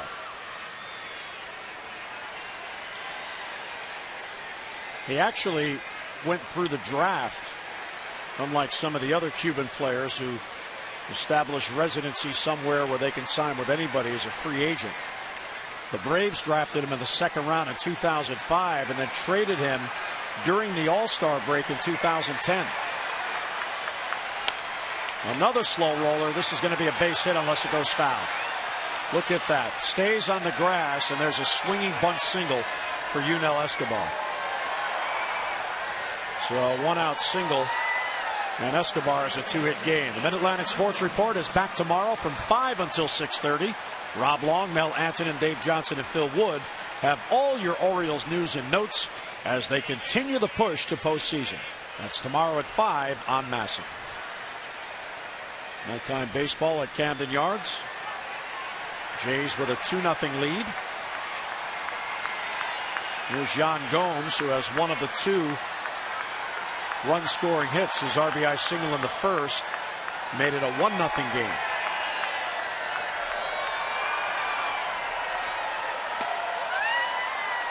Inside, 1-0.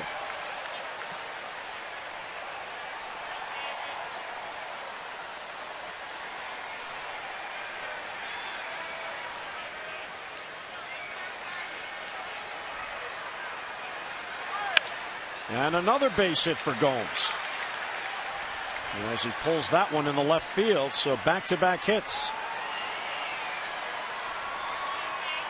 It's amazing how baseball is. In the 4th inning, Rajai Davis got a rally going with a Baltimore chop hit. A ball that hit down on the plate, carried in the air to Machado, and he legged it out for an infield hit, so he got on with 2 down, and then a double foul to bring him in. And now that swinging bunt here in this inning by Escobar gets the Jays going. I know Joe Saunders not rewarded for making really good pitches on those 2 hitters. Escobar's beautiful pitch, 2-seamer down and away, changeup actually, and just reaching for it. And how it stayed fair, I don't know, but Right to Andino, could be 2. Bobbled it to Hardy, 1, back to first, not in time. The bobble cost Andino a chance to double up Davis, so the inning continues. They do get the force, but runners on the corners with 2 down. Take a look at it right here. Ball certainly hit hard enough to get Davis, but hung up in the glove. And Davis has great speed. He gets it on the hands, a little one-hopper. There it was, rolls around in the glove. Andino unable to get that handle right away. And it has to be a clean double play to get a speedy Davis. Unable to do it there. So we'll see if the Jays can take advantage of that. The inning could be over. Escobar ends up at third with Davis at first for Echeverria, who doubled in a run his last at bat. He's 1 out of 2.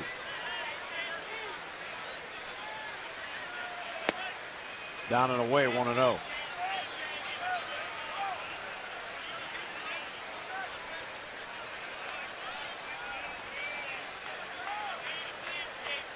And depending on the count, the Blue Jays in a pretty good position here to put some pressure on the Orioles defense. Fly ball to right, Davis back on it, and Chris has it for the final out.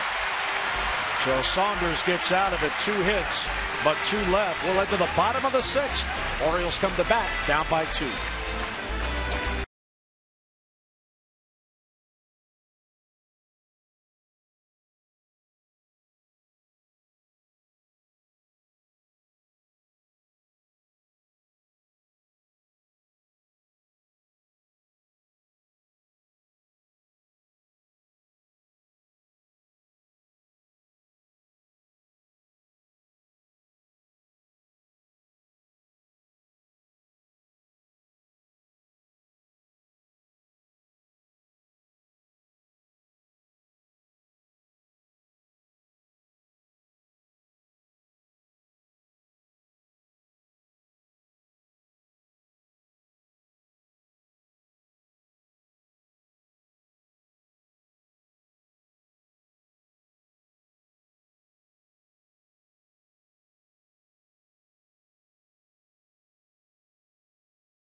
By Verizon 4G LTE, more 4G LTE coverage than all other carriers combined. And by Antwerpen Auto, when Jack says yes, you pay less. At Antwerpen Hyundai, Nissan, and Toyota at Howard County Auto Park, visit jacksays.yes.com.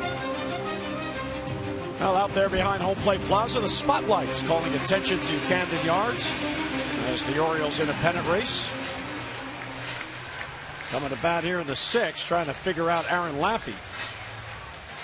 This will be the 3rd time through the lineup. Orioles trail just 2-0. But Laffey has been masterful.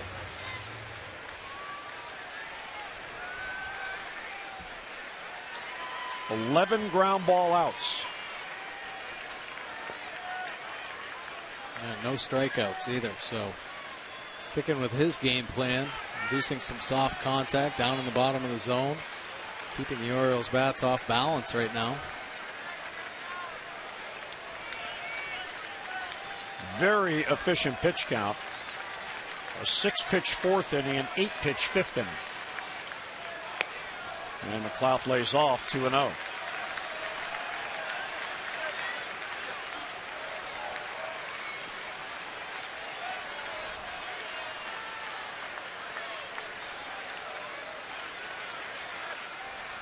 Ball 3, not even close.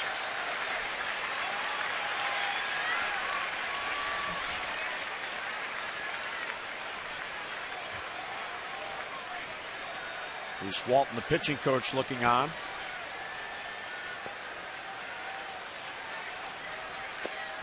And a strike in the outside corner, borderline pitch. Laffey has averaged for the year 4 walks per 9 innings, but he has not yet walked a batter tonight. McLeod is 0 for 2. There's a strike. Not a bad idea to take a couple. Force him to throw 3 in a row in there. 2-run game. The tying run is on deck.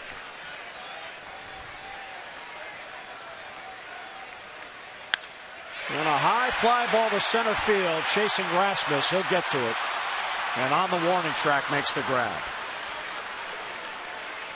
So 1 away as McLeod is retired. Our O's Extra postgame tune-in brought to you by PNC Bank. For the achiever in you, Tom and Rick will break down this game. Buck Showalter's postgame press conference. You'll hear player interviews from the clubhouse and more. That's O's Extra postgame presented by PNC following the game. So if nothing else, McLeod made Laffey work. That was a 6-pitch at bat. He had a 6-pitch 4th inning. And here's J.J. Hardy. Outside, 1-0.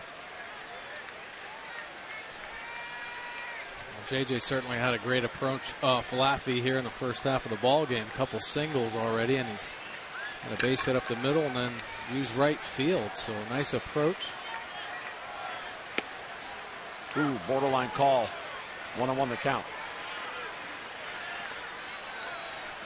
Laffey, 27 years old. He's on his 4th different team over the past 3 years. He has been with Cleveland, Seattle, the Yankees, and Toronto. Up and away, ball 2.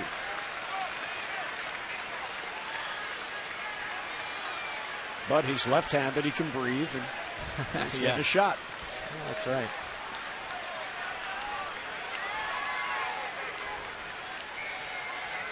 One out, nobody on, and 2-1 on Hardy. Ball 3.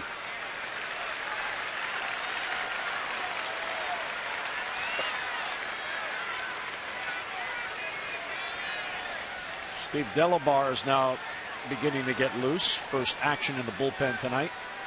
One of 13 Toronto relievers.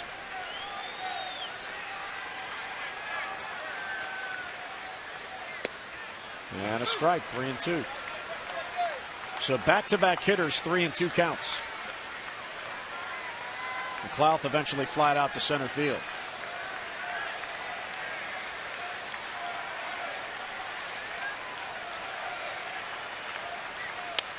And a high fly to left. He got it off the fist, so it doesn't carry, and there's Gose. So 2 men down on a couple of fly ball outs. Time for our Hollywood Casino League leaders. Slots, tables, and dining. The ultimate triple play at Hollywood Casino at Charlestown Races. Runs scored in the month of September. Adam Jones leading the major leagues with 23. Miguel Cabrera and Bryce Harper each have 20. Then Desmond Jennings and Jimmy Rollins with 19. Adam at 101 runs. He is 3rd in the American League in runs scored. Yeah, doing it all here in September. We talked earlier about the amount of hits he's gotten in this month, scoring runs as well. Very productive. Ball 1 outside. Adam has popped up to second and bounced into a force play.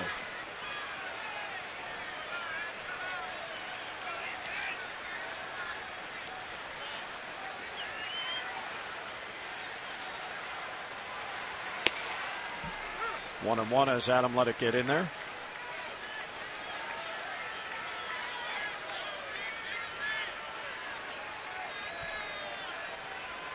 Seven in a row retired by Laffey since the Weeder single leading off the 4th. Ground ball towards the hole. Escobar backhands, off balance throw across and in save. Adam beat it out for an infield hit. Oh, was that close? And Jones gets a 2-out single. Take a look at Adam Jones. Deep in the hole here. Escobar showing his range and athleticism. That's a cannon in off balance. Nice stretch by Gomes, but Adam Jones does beat it. And I'll tell you what, Adam Jones has been running hard all year. See the reaction from Laffey and Escobar there. Very upset. That's one of those plays that either way it's called, you're going to say the call was right. It was that close. Sure. And now time called. Here's the manager, John Farrell, coming out.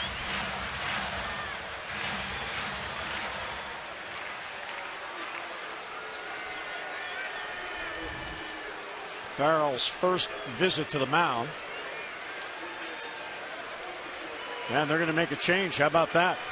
So it could be Farrell has ridden Laffey as long as he could. And with the tying run coming to the plate, he'll make the change. Just 64 pitches for Aaron Laffey, but he leaves. So Delabar will come on. Jones on at first. Wieters comes to bat representing the tying run in the 6th.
Year-old out of Cumberland, Maryland, as he has held down the Orioles 5 2/3, 5 base hits, all singles, no runs, no walks, no strikeouts, and just 64 pitches to get through 5 2/3 innings.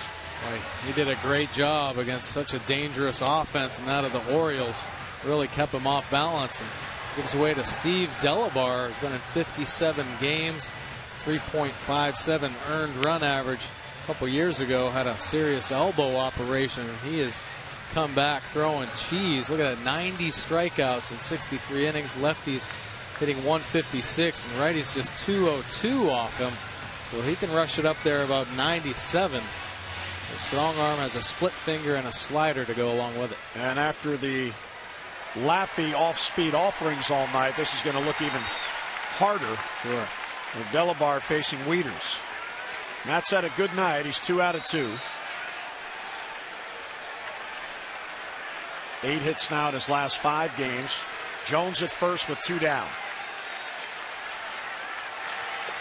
Down and in, 1-0. So you talk about the fastball, and it comes in off speed. Yeah, right.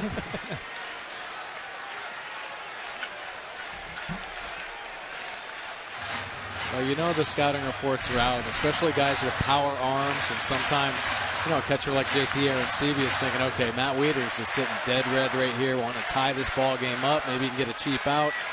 Starts him off with a little off-speed pitch.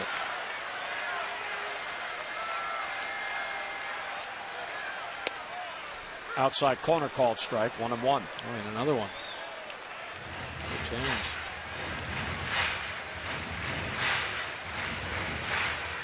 The infield is actually playing Wieters to pull, but the outfield is not. Rasmus, you see in center, is shaded over towards the left center gap. There's a ton of room out there in right center field. But you see Laurie, the third baseman, over near shortstop, and Escobar is almost straight up the middle.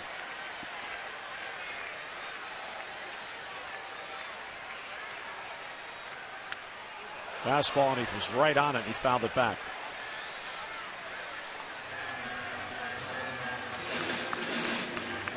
And a 1-2 the count. Take a look at Matt Wieters. That's why he threw that fastball in, because Does not want Matt Wieters to get his arms extended, middle away and up and away. Matt Wieters does some damage. Look at that, 500 in that up and away box.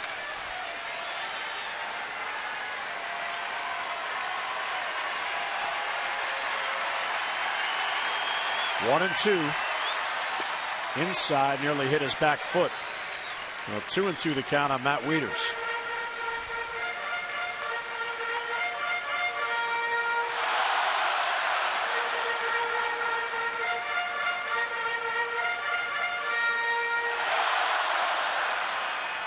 Wieters has 10 home runs since the All-Star break. And he continues to lead the Orioles with 82 RBIs.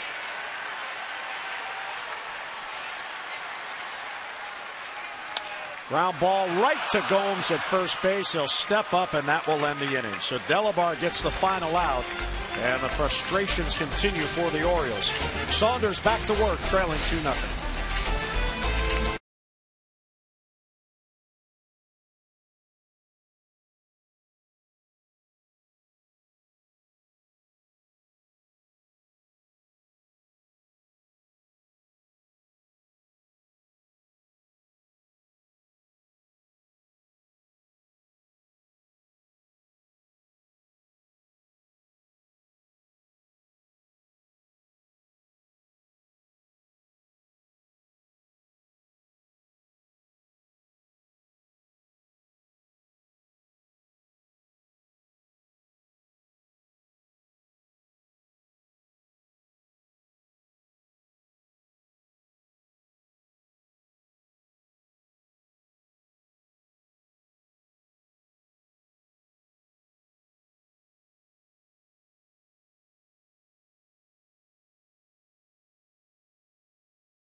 At Camden Yards tonight, minor league appreciation night as well, and Aaron Laffey 5 2/3 scoreless. Chris Davis with a nice play.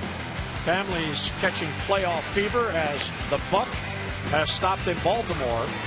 Best summer ever, we hope so, as the Orioles are trying to close in on that playoff berth with the magic number at 6.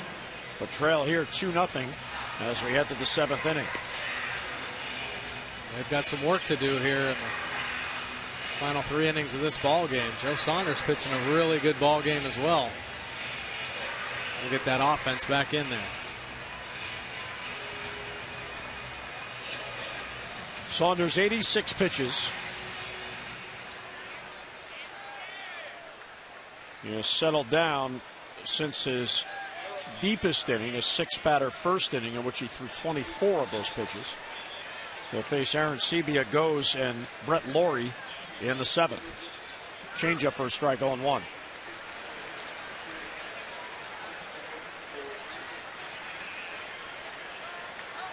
JP Arencibia, first-round pick of the Jays in 2007.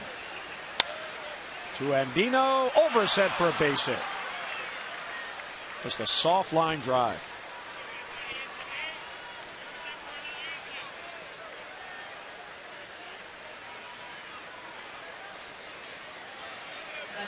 Second time tonight, the leadoff hitter is on. Brett Laurie led off the game with a base hit.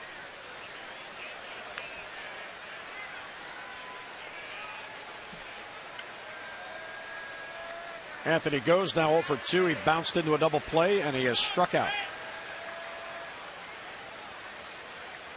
And a bunt towards third. Machado has one play and he better hurry, and the bobble cost him. Oh, that's a huge play as it cost the Orioles an out. Speed causes mistakes. Oh, it sure does. Manny, a little bit lackadaisical here. Gets to it fine. And just kind of taking his time, but a little bobble at the top.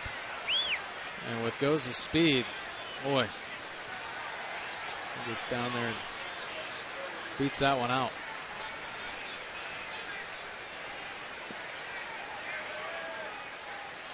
So 2 on with none out. The Orioles already trailing 2-0. Laurie cues it foul, and it's 0-1.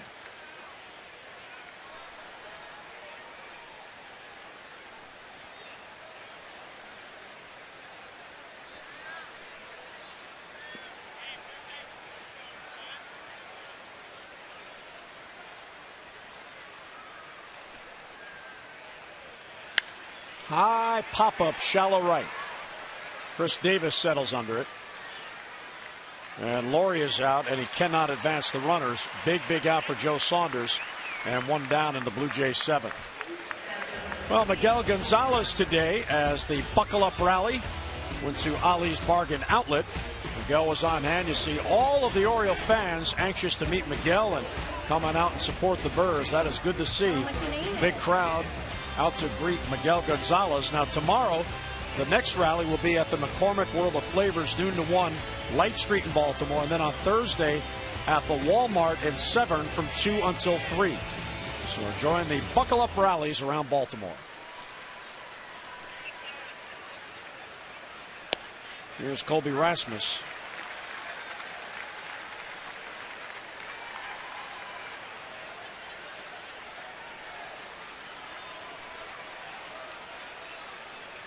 Aaron Sebia and Gose, the base runners. Check swing, and it's inside, 1-1. Pretty good pitch right there from Saunders. Great location. Just didn't get that call.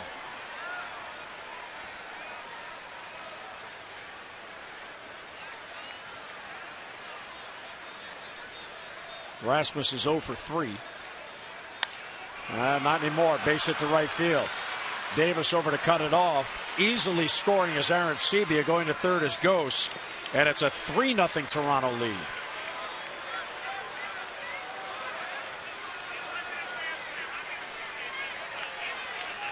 So the bobble on Gose hurts. It gives the Jays an extra out. And a 1-out RBI single has given the Jays a 3-run lead.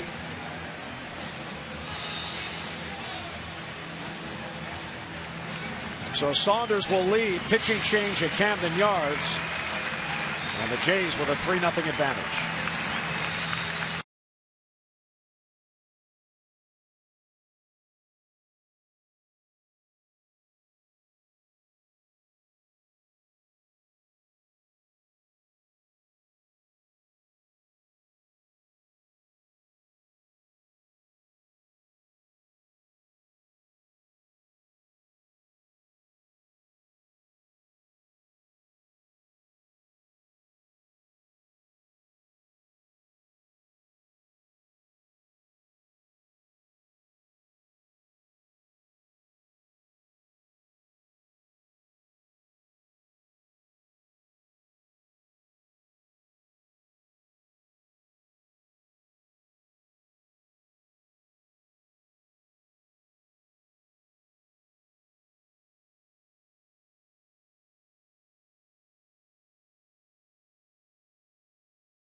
The Orioles haven't scored, so he goes 6 1/3. So far, 3 runs on 11 hits, did not walk a batter, and struck out 2. And a frustrating night for Saunders because he pitched well enough to win a game, but the Orioles haven't scored. Yeah, Joe Saunders pitched great. you know, a couple broken bat hits, found some holes, but well executed game, kept the ball down in the zone.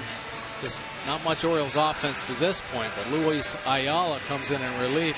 72 and a third innings this year, 48 strikeouts, just 14 base on balls. They're looking for him to roll over a ground ball right here.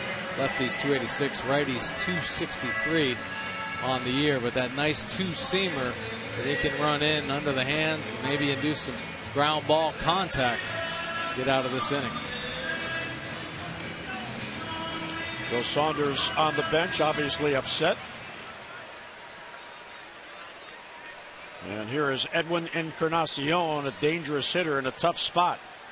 First and third, and only one out because of the error by Machado.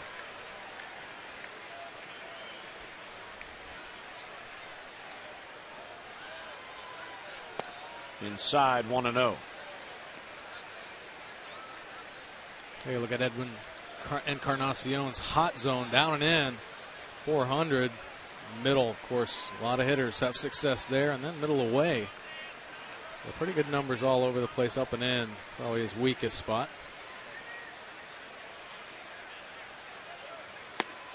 Down and in, ball 2.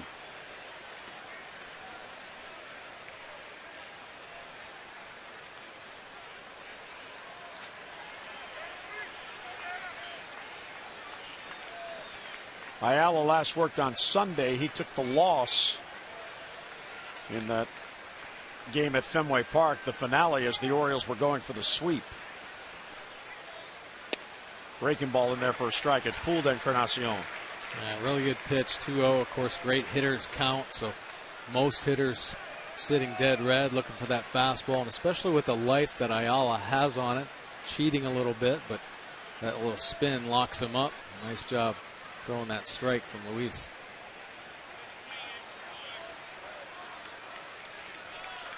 2-1 the count with one down. And a base hit to right field. Another run will score. As Ghost comes in, Rasmus flying to third. The throw all the way through, and they got him! Chris Davis guns out Rasmus at third. Farrell out to argue with Chad Fairchild. But Rasmus is out. So Chris Davis coming in real aggressive on this play. Strong throw, close play. Fairchild right on top of it, though. Chris Davis and the Orioles get the call. Rasmus digging the whole way, but this throw is perfect. Right on line. Manny Machado doesn't even have to move the glove. Encarnacion was upset about that call. So another run as Ghost, who reached on the error, scores. A 2-run inning and a 4-0 Toronto lead. And here is Escobar.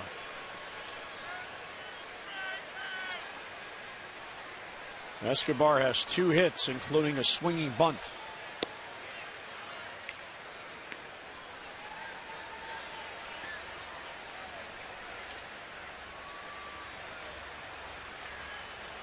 Well, even teams that are struggling, as the Jays have, last place team, you cannot give them extra outs and extra base runners. If you do, it's going to hurt you, and it's hurting this inning. Fly ball to center field. Adam Jones gliding to it, and he has it for the out, and the inning is done, but not before the Jays put a couple on the board. 7th inning stretch brought to you by Jack Daniel's Tennessee Honey. Fly straight, drink responsibly.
Jays with a 4-0 lead, and the Orioles looking for some runs. And a lot of fans here tonight are stunned, Mike. They know the Blue Jays are a last-place team, but the Jays are playing a good game tonight. They had a good game plan against Joe Saunders, a lot of base hits, and the Orioles haven't scored. It's hard to win if you don't score. Well, that's right. And the Jays certainly very dangerous. A lot of young players playing right now, trying to prove themselves.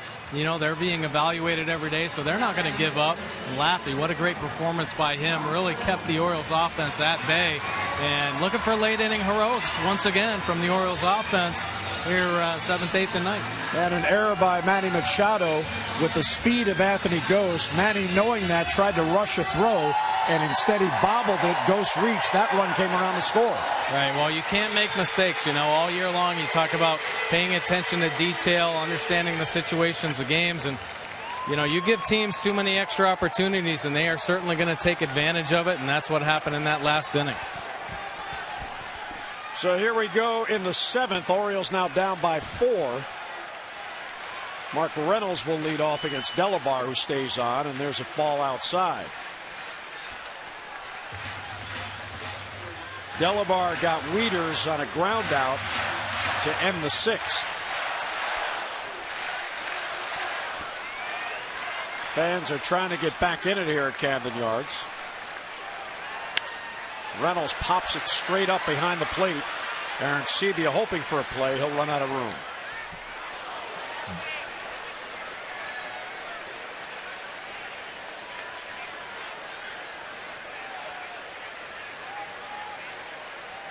In the top half of this inning, 2 runs, 1 unearned because of the Machado error, the other earned.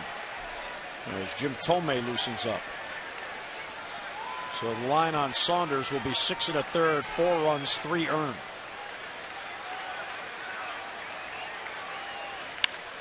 And a pop-up. Out there behind second base, now fading over to the shortstop. And Escobar has it for the out. So Mark Reynolds is retired, and he's 0 for 3. Don't miss the final regular season game at Oriole Park, as the Birds will host the Red Sox coming up on Sunday at 1:35, and the first 20,000 fans receive a J.J. Hardy bobblehead presented by AT&T, the bobblehead that was voted on by the fans. So make sure you add J.J. to your collection. Tickets are available, but going fast. Get your tickets by calling 888-848-BIRD or go online at Orioles.com. Here's J.J. on the Orioles bench, and here's Chris Davis. Swung on and missed.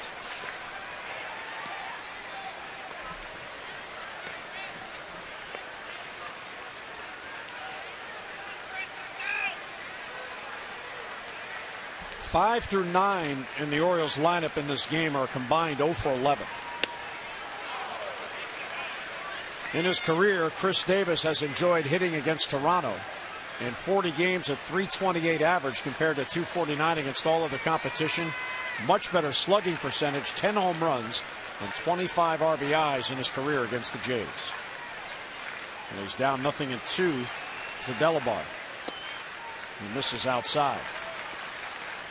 Pretty hefty numbers right there against the Jays from Chris Davis. Pretty excited about being able to face him in this series. It'd be nice if we could get a big hit right here and get the Orioles offense going.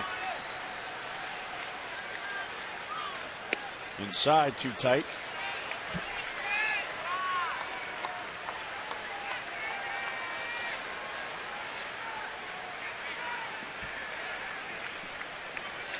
Adam Jones and L.J. Hose talking it over.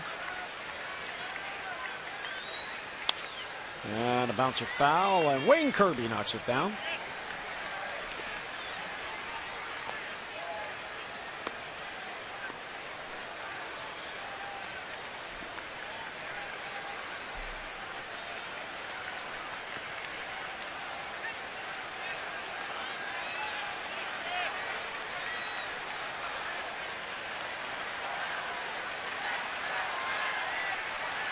And the 2-2 is ripped down the line. That's a fair ball. There's a base hit.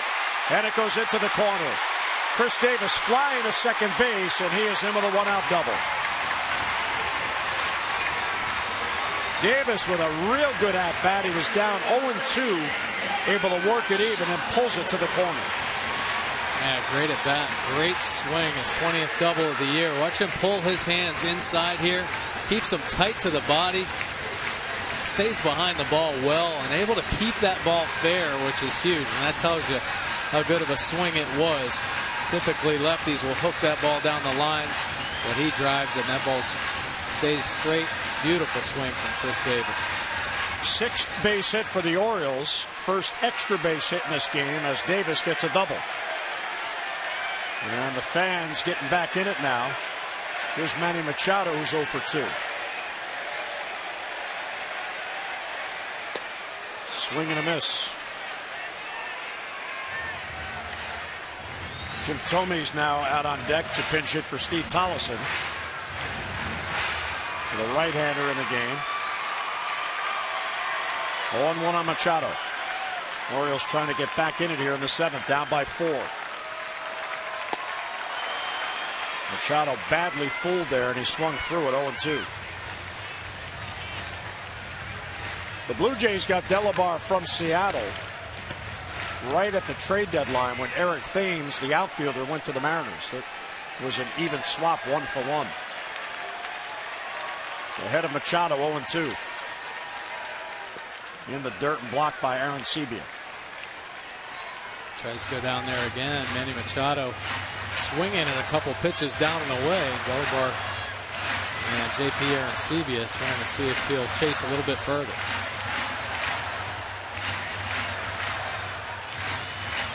John Farrell anxiously looking on.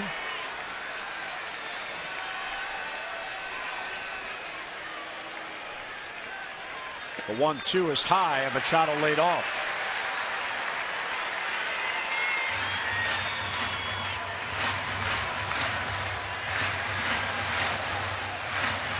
Well, the crowd now back in it. Will the Orioles respond? They've been waiting all night.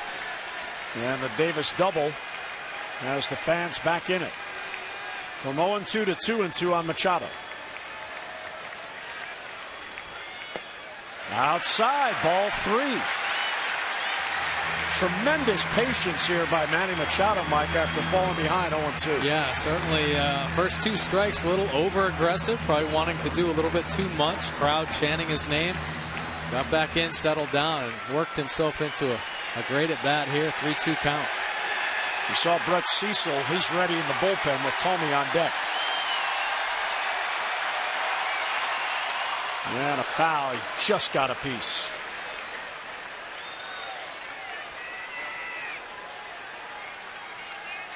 Take a look at the pitch. This is the same pitch that Manny swung at earlier and missed, but just able to get the end of the bat on there to stay alive. Looks like it might have been ball 4, but he had to protect outside and fouls it off.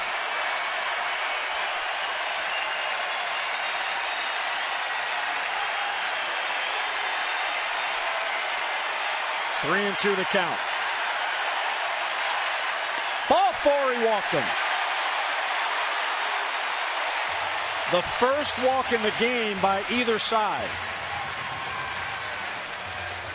And the Orioles have 2 on with 1 out. And the first time since the first inning, they've had 2 on base in the same inning. And here comes John Farrell. Well, that was certainly a great at bat for the young Manny Machado after falling behind and then working that walk to keep this rally going. Both hitters getting on. Davis and Machado were 0-2 after 2 pitches in their at-bats.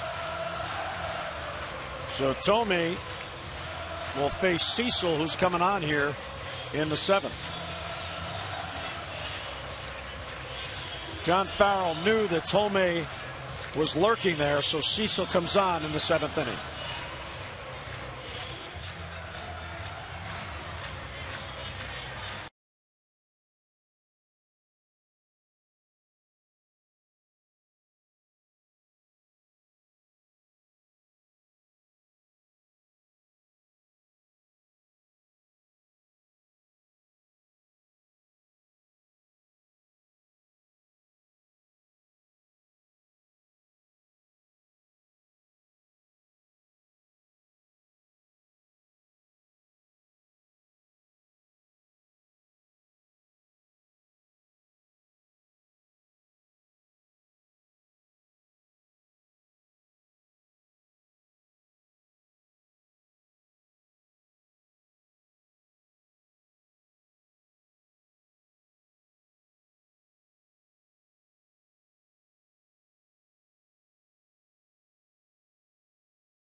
Convention Center to the Warehouse on this Tuesday night. Lovely night for baseball, and the Orioles are trying to get back in it. There's Brett Cecil on to face Tomey. Brett Cecil, 9 starts this year, 2-4 record, but now used out of the bullpen, and he's got this lefty-lefty matchup because lefty's hitting 229 off him. So Jim Tomey against Cecil should be a great battle. Takes a high strike. Tomey's numbers on the year. He is 2 for 9 with an RBI since coming off the disabled list. Yep. Davis and Machado on with 1 down. Both hits really huge up in the Red Sox series. One a game winner and one to obviously get the Orioles a little bit closer. But tried to time it, swung through it. 0-2 on Tomey. Jim Tomey, the veteran, not a stranger to these type of situations. Had so many huge at bats throughout his career.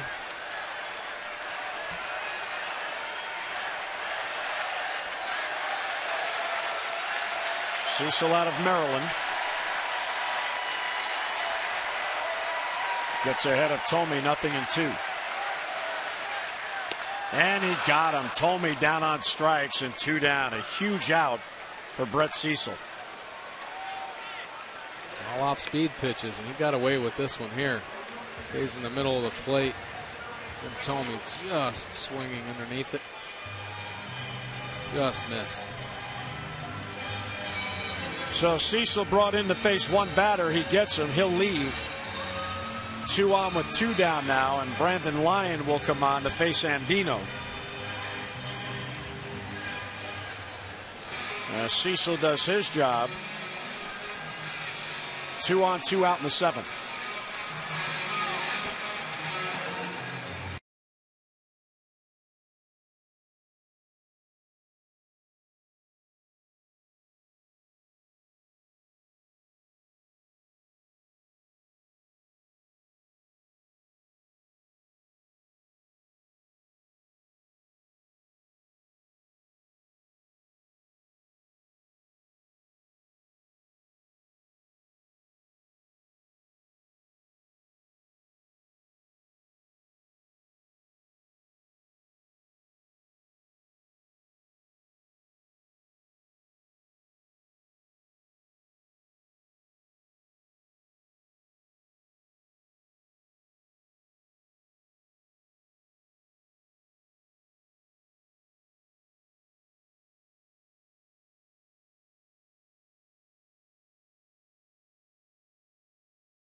Okay, let's get these bats going. O's rally caps on.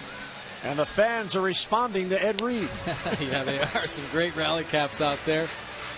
Ed resting up for the Ravens game on Thursday, coming off the huge win Sunday over the Patriots. So the rally caps are on. Here's Brandon Lyon. Yeah, Brandon Lyon, and the veteran right-handed pitcher, been in 25 games, 3.38 earned run average, 21 1/3 innings pitched, just 8 base on balls, 26 strikeouts.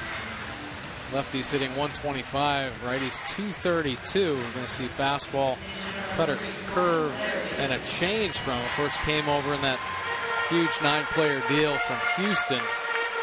And Toronto needed extra pitching, and he's done a nice job for him. Ryan Flaherty will come off the bench. He'll pinch hit for Andino to get the lefty-righty matchup. Buck Showalter with a 9-man bench, and he's used 2 pinch hitters in this inning. Now Davis at second, Machado at first, but now 2 men are out. Bouncer towards first, backing up on it is Gomes.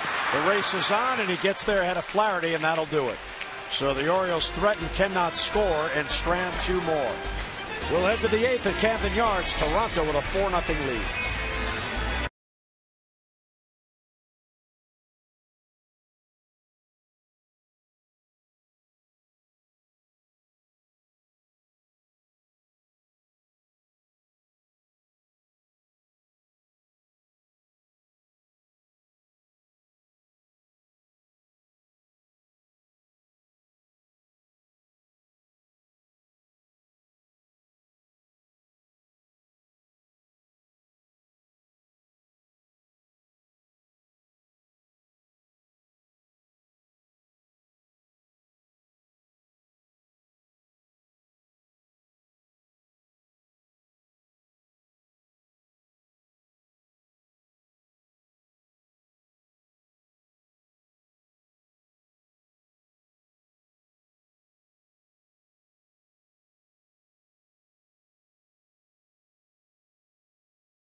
Gomes delivering the RBI single in the first inning, scoring Brett Lowry. Then in the 4th inning, Echeverria delivering an RBI double, scoring Davis. And in the 7th, Rasmus's first hit of the series, driving in J.P. Arencibia, and that'll give Joe Saunders the exit. And here is the summary. Blue Jays have the lead going into the 8th, 4-0. J.P. Arencibia 2 for 3 with a run, 6 for 7 in the series. Saunders, nice effort, but Laffey pitched really well, really keeping the Orioles offense at bay. No earned runs, 5 2/3 innings pitched. Ryan Flaherty stays in the game. He's at second base after pinch hitting for Andino. And Ayala stays on. He allowed an inherited runner to score and then got the final out in the 7th inning, aided by Chris Davis getting down Rasmus at third base. Yan Gomes, Rajay Davis, and Echeverria coming up here in the 8th inning against Ayala. And there's a foul. 1-1 the count.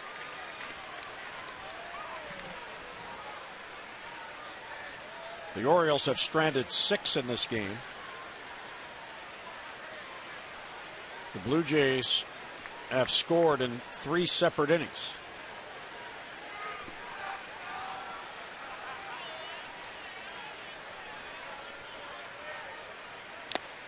Swing and a miss.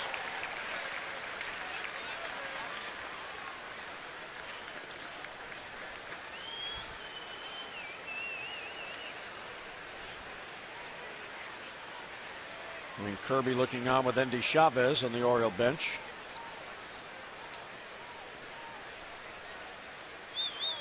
One and two on Gomes.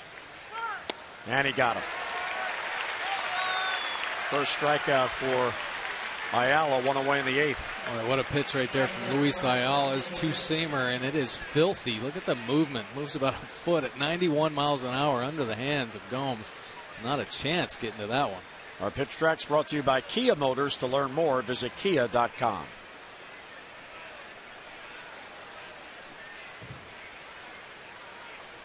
Rajay Davis now, he's got a couple of hits and he has scored a run.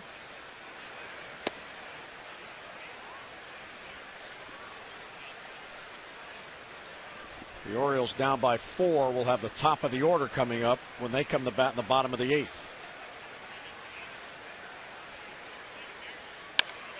Bouncer towards third and goes foul.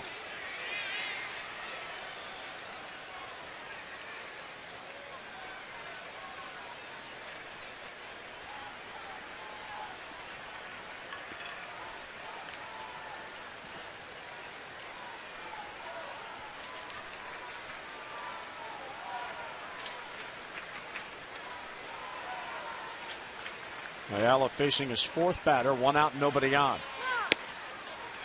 Strike on the inside corner. The pitch right there. Davis thinks it might have moved in off the plate. Matt Waiters catches it perfectly, gets a call.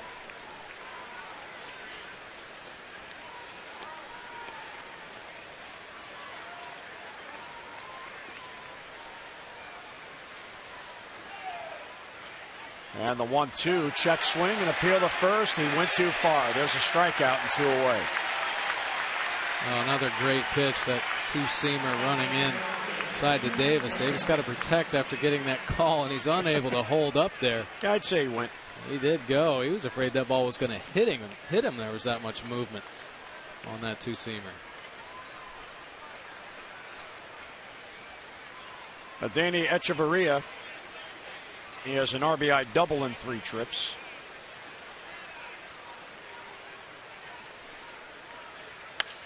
And he pops it up, shallow right. Chris Davis puts it away in a real strong inning for Luis Ayala. Then we go to the bottom of the 8th. Those coming to bat looking for some runs, down by 4.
Will contribute $50 to support the American Heart Association Heart Walk.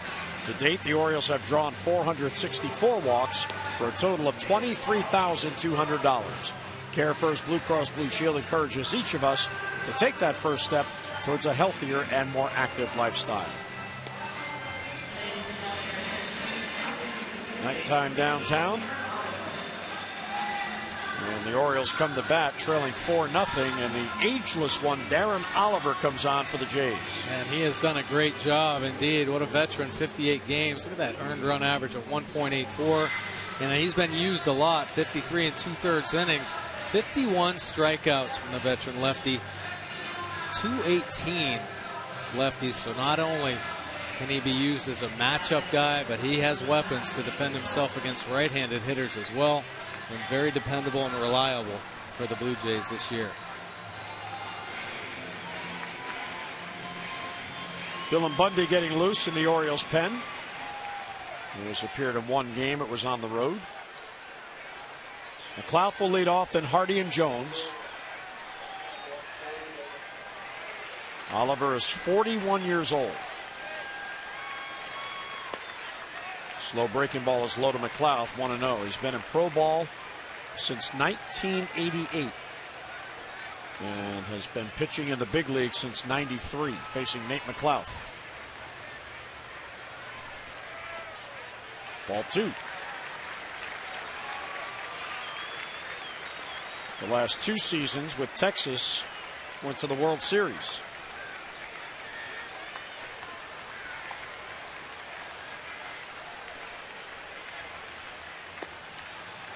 There's a strike as McLeod takes.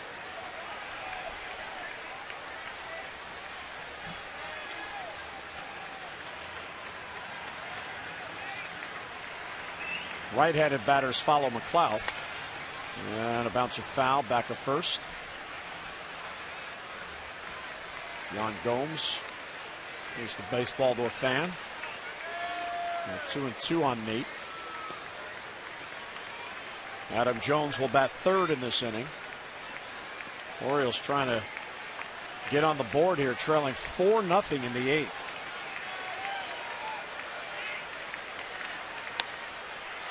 Reach for it, center field, Rasmus. And at the last second lets Anthony Goes grab it in left field for the out, so one down. Time for you to text in your vote for the AT&T Player of the Game. Here are the candidate, Jan Gomes, who got the Jays on the board with a first inning RBI single. J.J. Hardy, who has 2 hits, or Aaron Laffey, who really handcuffed the Orioles. 5 2/3 scoreless innings. Text in your vote now. Have your voice heard. A, B, or C to 31826. J.J. Hardy takes a strike.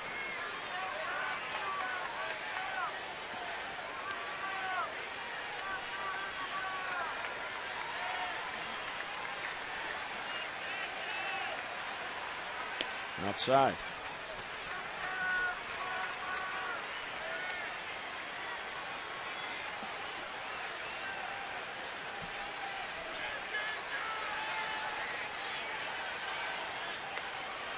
Big off-speed breaking ball, and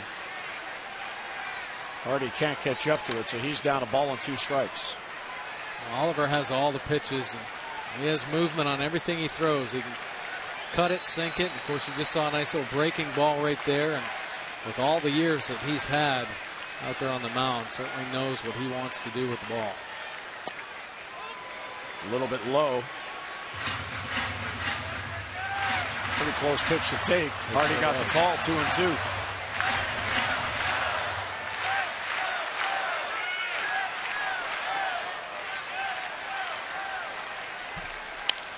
And a bouncer swept foul.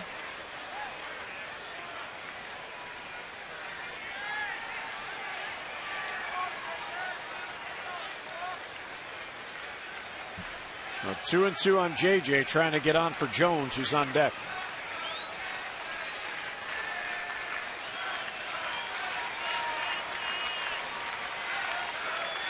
Two balls and 2 strikes.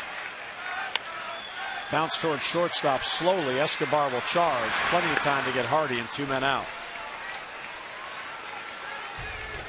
Now, tickets are still available for the final regular season series of the year. That gets going on Friday night when the Red Sox are in town. And Friday is also the last fireworks night, so don't miss your last chance to see the amazing fireworks display.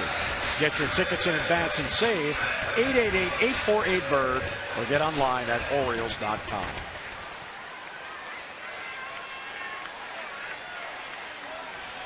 Aaron Laffey did a very effective job tonight of putting the Oriole bats to sleep, and they haven't been able to recover from it. Well, I agree totally. And then, of course, they bring in Delabar, the big right-hander, and that firm fastball. So the Orioles a little bit in between right now, and now the veteran crafty lefty Oliver in.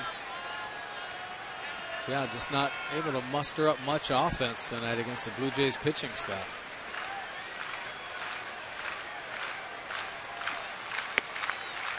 Too tight, 1-1 on Adam.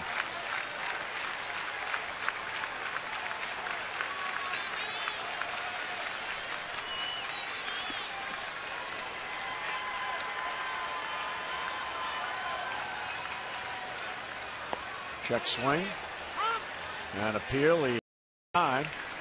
Tom Hallion said so.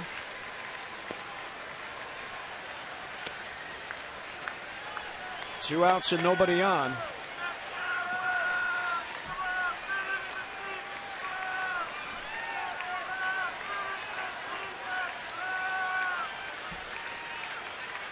Check swing that time. He went too far.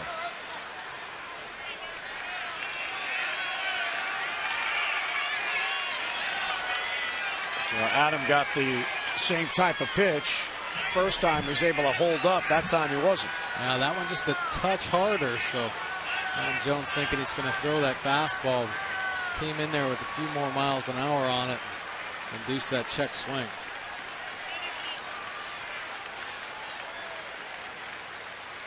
2-2 is inside, ball 3. If Jones gets on, Matt Wieters would bat next. Buck Showalter's club down by 4. And he got him with a slow curveball. Wow, a 3-up, 3-down inning for the 41-year-old Darren Oliver. We'll head to the 9th, 4-0 Toronto.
And by Dodge. See your authorized Dodge dealer and experience a world of performance, design, and fuel efficiency.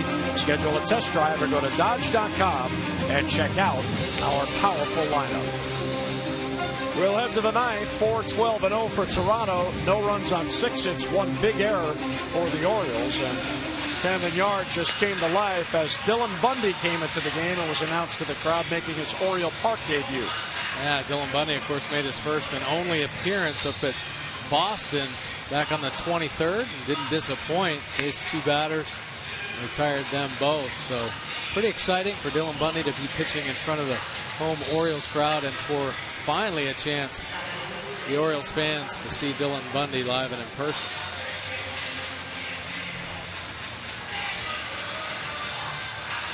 And made his big league debut at the age of 19 in Boston, and here he is now at Oriole Park. Now he's a seasoned veteran. Yeah, yeah. He actually has a record on the stat sheet. 2/3 of an inning scoreless. Fastball's too high to Aaron Sebia. 1-0 the count. Drafted last year, the #1 overall pick out of high school in Oklahoma. And there's a strike. The Orioles brought him along exactly as they needed to have him available if needed in September. And there was a need. Breaking ball bounces low. He was at Instructional League in Florida when he got the call to join the team in Seattle. After that 18-inning game, left the bullpen a little weary. Blows a fastball by him, and it's 2-2. Well, I think the Orioles did a great job in controlling his innings this year, so that he did have this opportunity. Take a look at his fastball. Great pitch right on the outside corner at 93 miles an hour. And it's high, ball 3. There's certainly a concern with all the young pitchers that have come through any organization of how to manage the innings and keep them strong so they don't overthrow and of course get hurt, because it's so hard to go through a minor league year. Well, you remember back when he began the year at Delmarva, all those early season starts, he would be lifted after 3 innings. Right. They had a great plan and they stuck to it and helped his development all the way through. He had great pitching coaches, at each level that he stopped in. 3-2 is fouled back.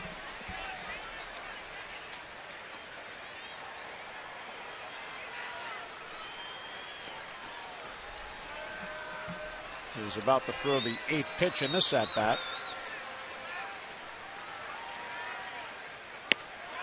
And ball 4 is called, and Aaron Sebia walks. Alfonso Marquez didn't see it the way that the fans did. Take a look right here. A little slider at the top of the zone. Borderline pitch. It would have been nice if Dylan Bundy would have gotten that call, though.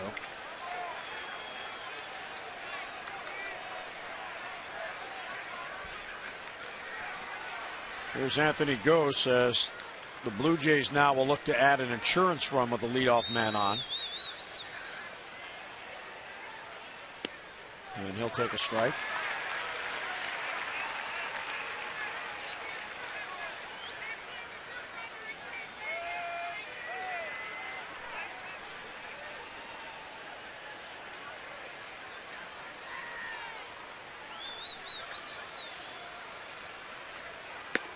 Too high with a fastball, 1-1. In his 3 starts at Bowie before the playoffs, he did pitch 1 game for the Bay Sox in the playoffs. He pitched 5 1/3, then 6 innings, then 5 1/3.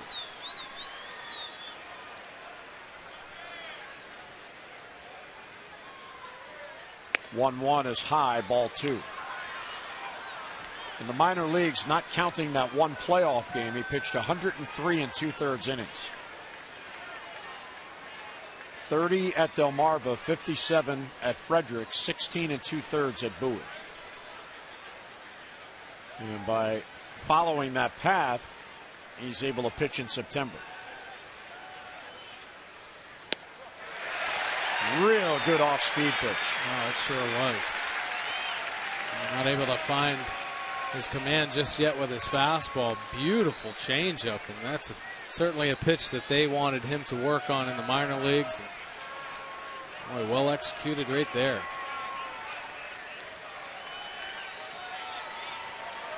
So 2-2 on Anthony Gose, with Aaron Sebia on at first and nobody out.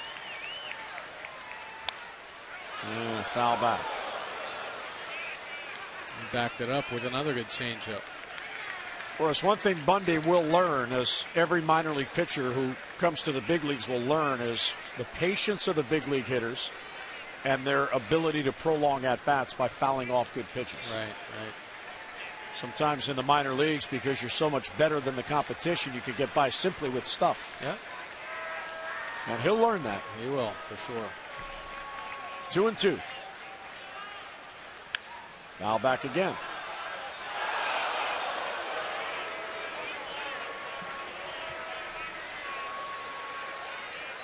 Anthony Gose at 22 years old. He's an old man compared to Dylan. Well, one of the things they're always concerned about with the younger players in the minor leagues or coming up through the minor leagues and not wanting to rush them so much is Dylan Bundy had great success at the lower level, single A. They wanted him to get hit around a little bit and learn how to overcome some failure. And he had that. He went through a lot of experiences this year. I think grew up a lot, even though he is only 19 years old. Invaluable experience to go through the minor leagues the way he did. So Anthony Gose has worked the count full at 3-2.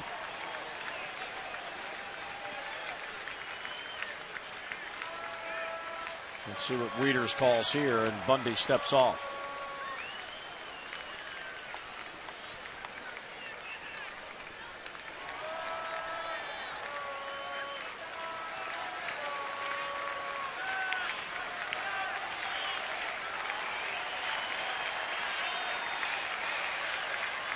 And the 3-2 is a bloop out behind second base. Jones got a late start, and it's in for a base hit. Right off the end of the bat. So a bloop hit, 2 on with none out to begin the 9th inning. Martin Harris is tonight's Maryland Lottery contestant of the game. Martin has won $500 for being selected and another $100 for each strikeout the Orioles record in the game. And so far tonight, there have been 4 strikeouts, so Martin has already won $900. For all the latest information on new games, current promotions, and second chance contests, visit mdlottery.com.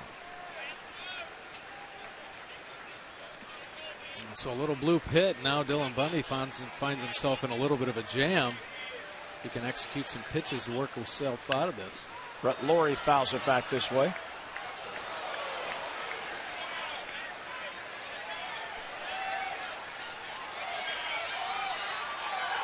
In the 7th inning, the first 2 got on, and Laurie then came up, was not asked to bunt, and flied out, could not advance the runners, and he's not showing bunt here. Toronto already up by 4, can play for insurance. And he pops it up again to right. Not deep enough to advance the runners. Chris Davis will put it away, and the runners hold. Aaron Sevian goes.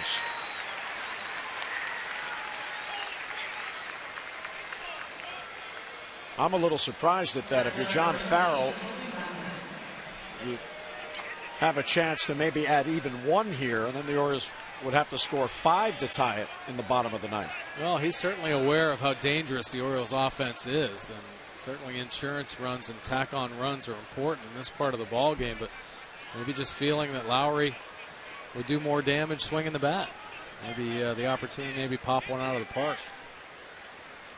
Here's Colby Rasmus, who broke out in his last at-bat with an RBI hit, and he looks over a fastball 1-0. Rasmus was 0 for his last 11 and 2 for his last 26 before that RBI single.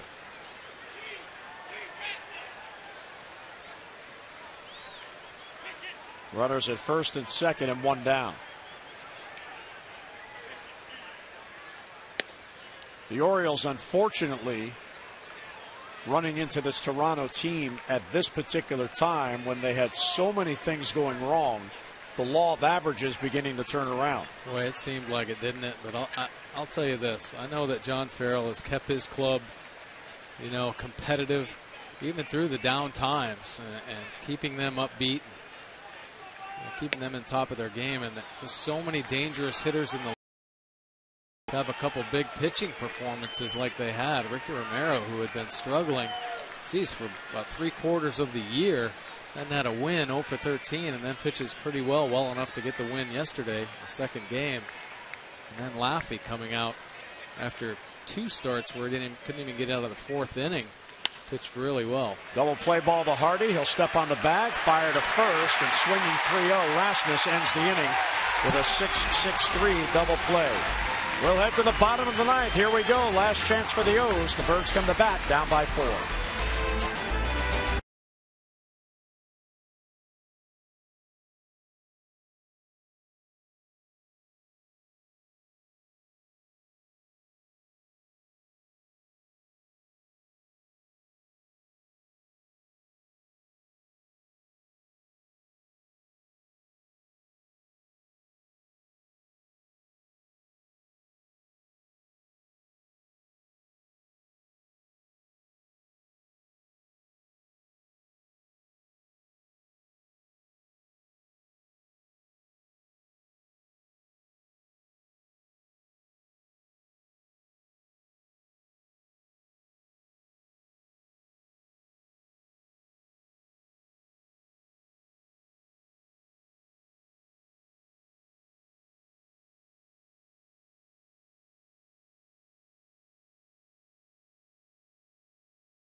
Game right here on Madison 2, and Rick, so far the Birds' bats have been silenced. They have all night long. They've spread out 6 hits during the course of the game, but nothing really back to back that drove in any runs. They had an opportunity in the 7th with a man on second and first, but they couldn't spur anything up. We got the middle of the order coming up, though, right now, Tommy. Anything can happen. I believe in these O's. Do or die. Bottom of the 9th coming up, and let's go back upstairs to Jim Hunter, Mike Borden.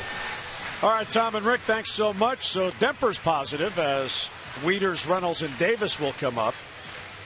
Down by 4. Those 2 runs in the 7th inning looming large. One of those an unearned run. And here's the now closer of Toronto, Casey Janssen. Yeah, Casey Janssen took over that closer role and He's done a nice job. 20 out of 23 save opportunities, 59 and 2/3 innings. Look at that, 63 strikeouts and low walks, just 9. Lefties hitting 176, righties 223 off him.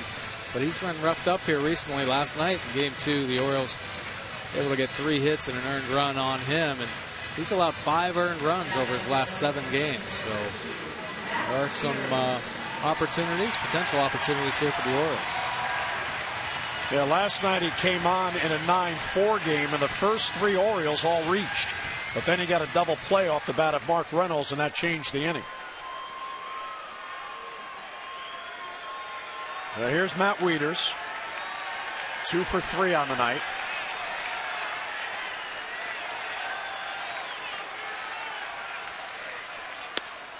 And Matt looks it over for a strike, 0-1.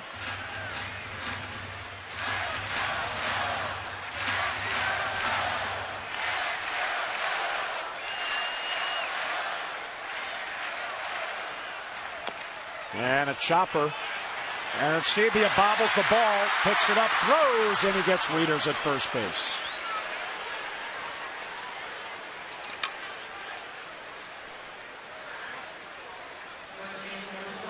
Well, the advantage there of having the catcher running, and even though he bobbled it, he still had time to get his man. Well, take a look, Matt Wieters chopping it off the plate. J.P. and Sebia coming out, but can't grab it the first time, but has enough time to regroup and get the out. Chopper, Matt Wieters hesitating, didn't know if it was fair or foul.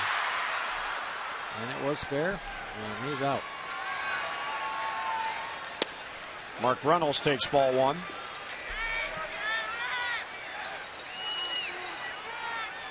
Reynolds is 3 for 8 in his career against Jansen.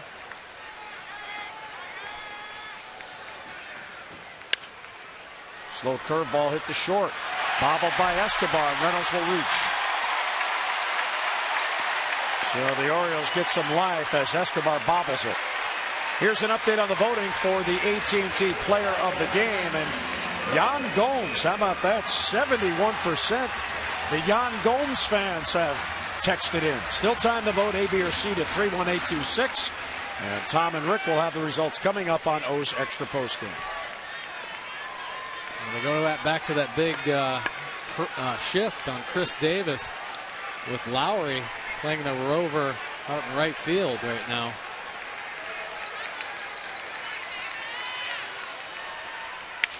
And a broken bat bloop backing up as Escobar, and he has it for the out. So 2 men down.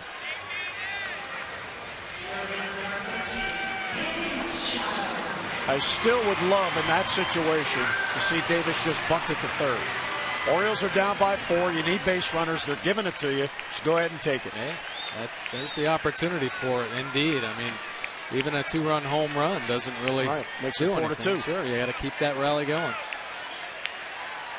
Manny Machado now. Orioles down to their final out. Ball 1.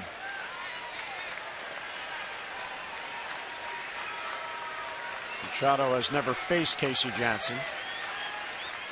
Buck Showalter and Adam Jones on the bench.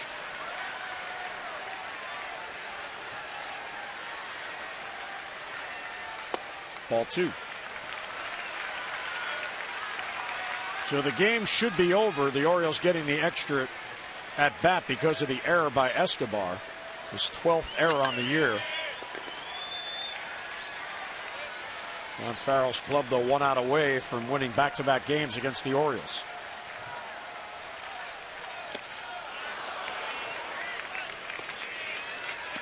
Orioles went 6-3 on the 9-game grueling road trip. And unless they have a big rally here, they're about to fall to 1-2 on the homestand with back-to-back losses.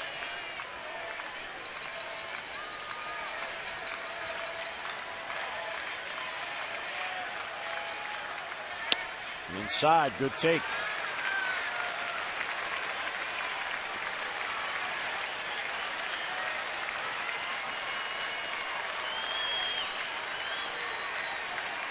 Three and 1 on Machado with Tomey on deck.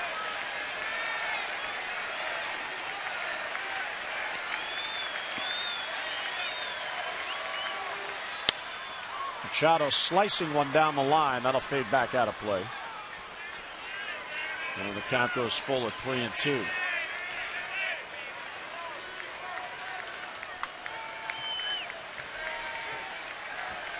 Reynolds will be off with the pitch. 3-2 and 2 down. Gomes now playing behind him. And the 3-2 is high, ball 4. Machado will walk, and the Orioles have life. There you go, another good at bat by Manny Machado. Bring up the big ox, Jim Thome. So the tying run is now on deck. Can Thome get on to keep it going?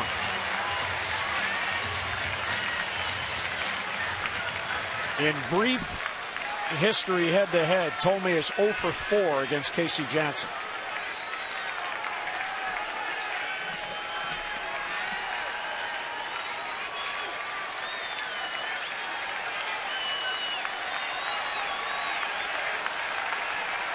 Now they are shifting again. Will Thome push it to third base?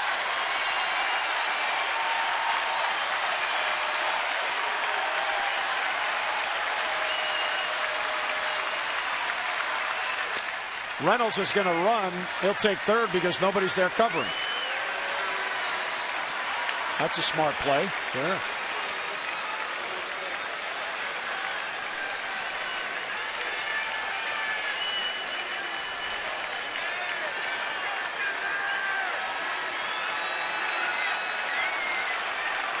One and 0 on Thome.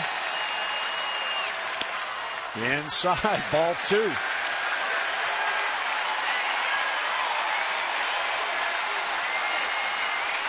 The fans are hopeful here. They're playing the scoreboard math. They know the tying run is on deck if Thome can get on.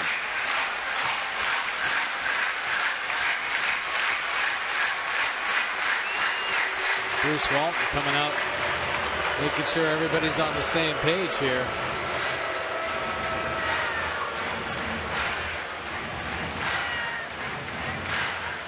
The pitching coach with a 9th inning visit. The Orioles do not have a hit in this inning, but they have 2 on with 2 outs, an error, and a walk. And Thome ahead in the count 2-0. Reynolds at third. He reached on the error by Escobar. Machado worked a walk on a 3-2 pitch.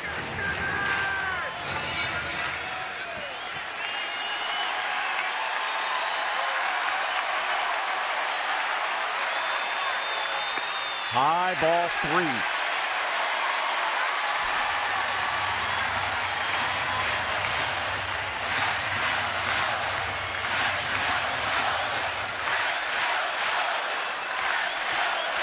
Nobody up behind him.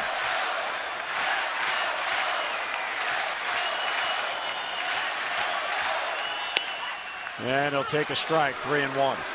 He may take another. You know, Thome knows the scoreboard math. Sure the important run is on deck. That's right.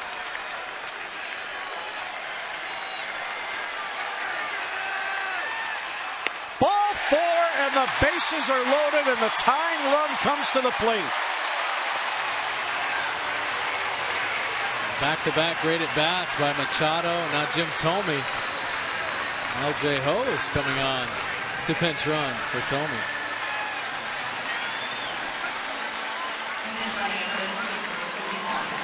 So L.J. Ho is making his big league debut, pinch running in the 9th inning.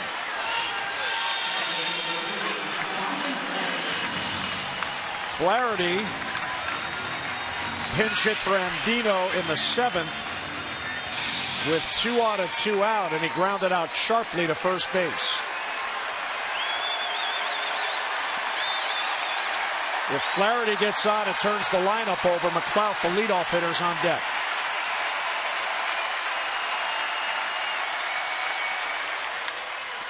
Got under it. He got a pitch to drive, and he got under it. Rasmus is calling the center fielder. He makes the catch, and that's how the game ends. So the Orioles had a chance. They came back on an error and 2 walks. Flaherty got a pitch to drive, but he got under it. And the Orioles have lost back-to-back games to the Jays and suddenly have lost 3 out of 4. We hope you can join us again tomorrow. More O's action, the series finale, as Miguel Gonzalez will go to the mound against Carlos Villanueva. Our coverage begins at 6:30 on MASN 2 HD with O's Extra presented by Jeep, and then game coverage at 7 o'clock.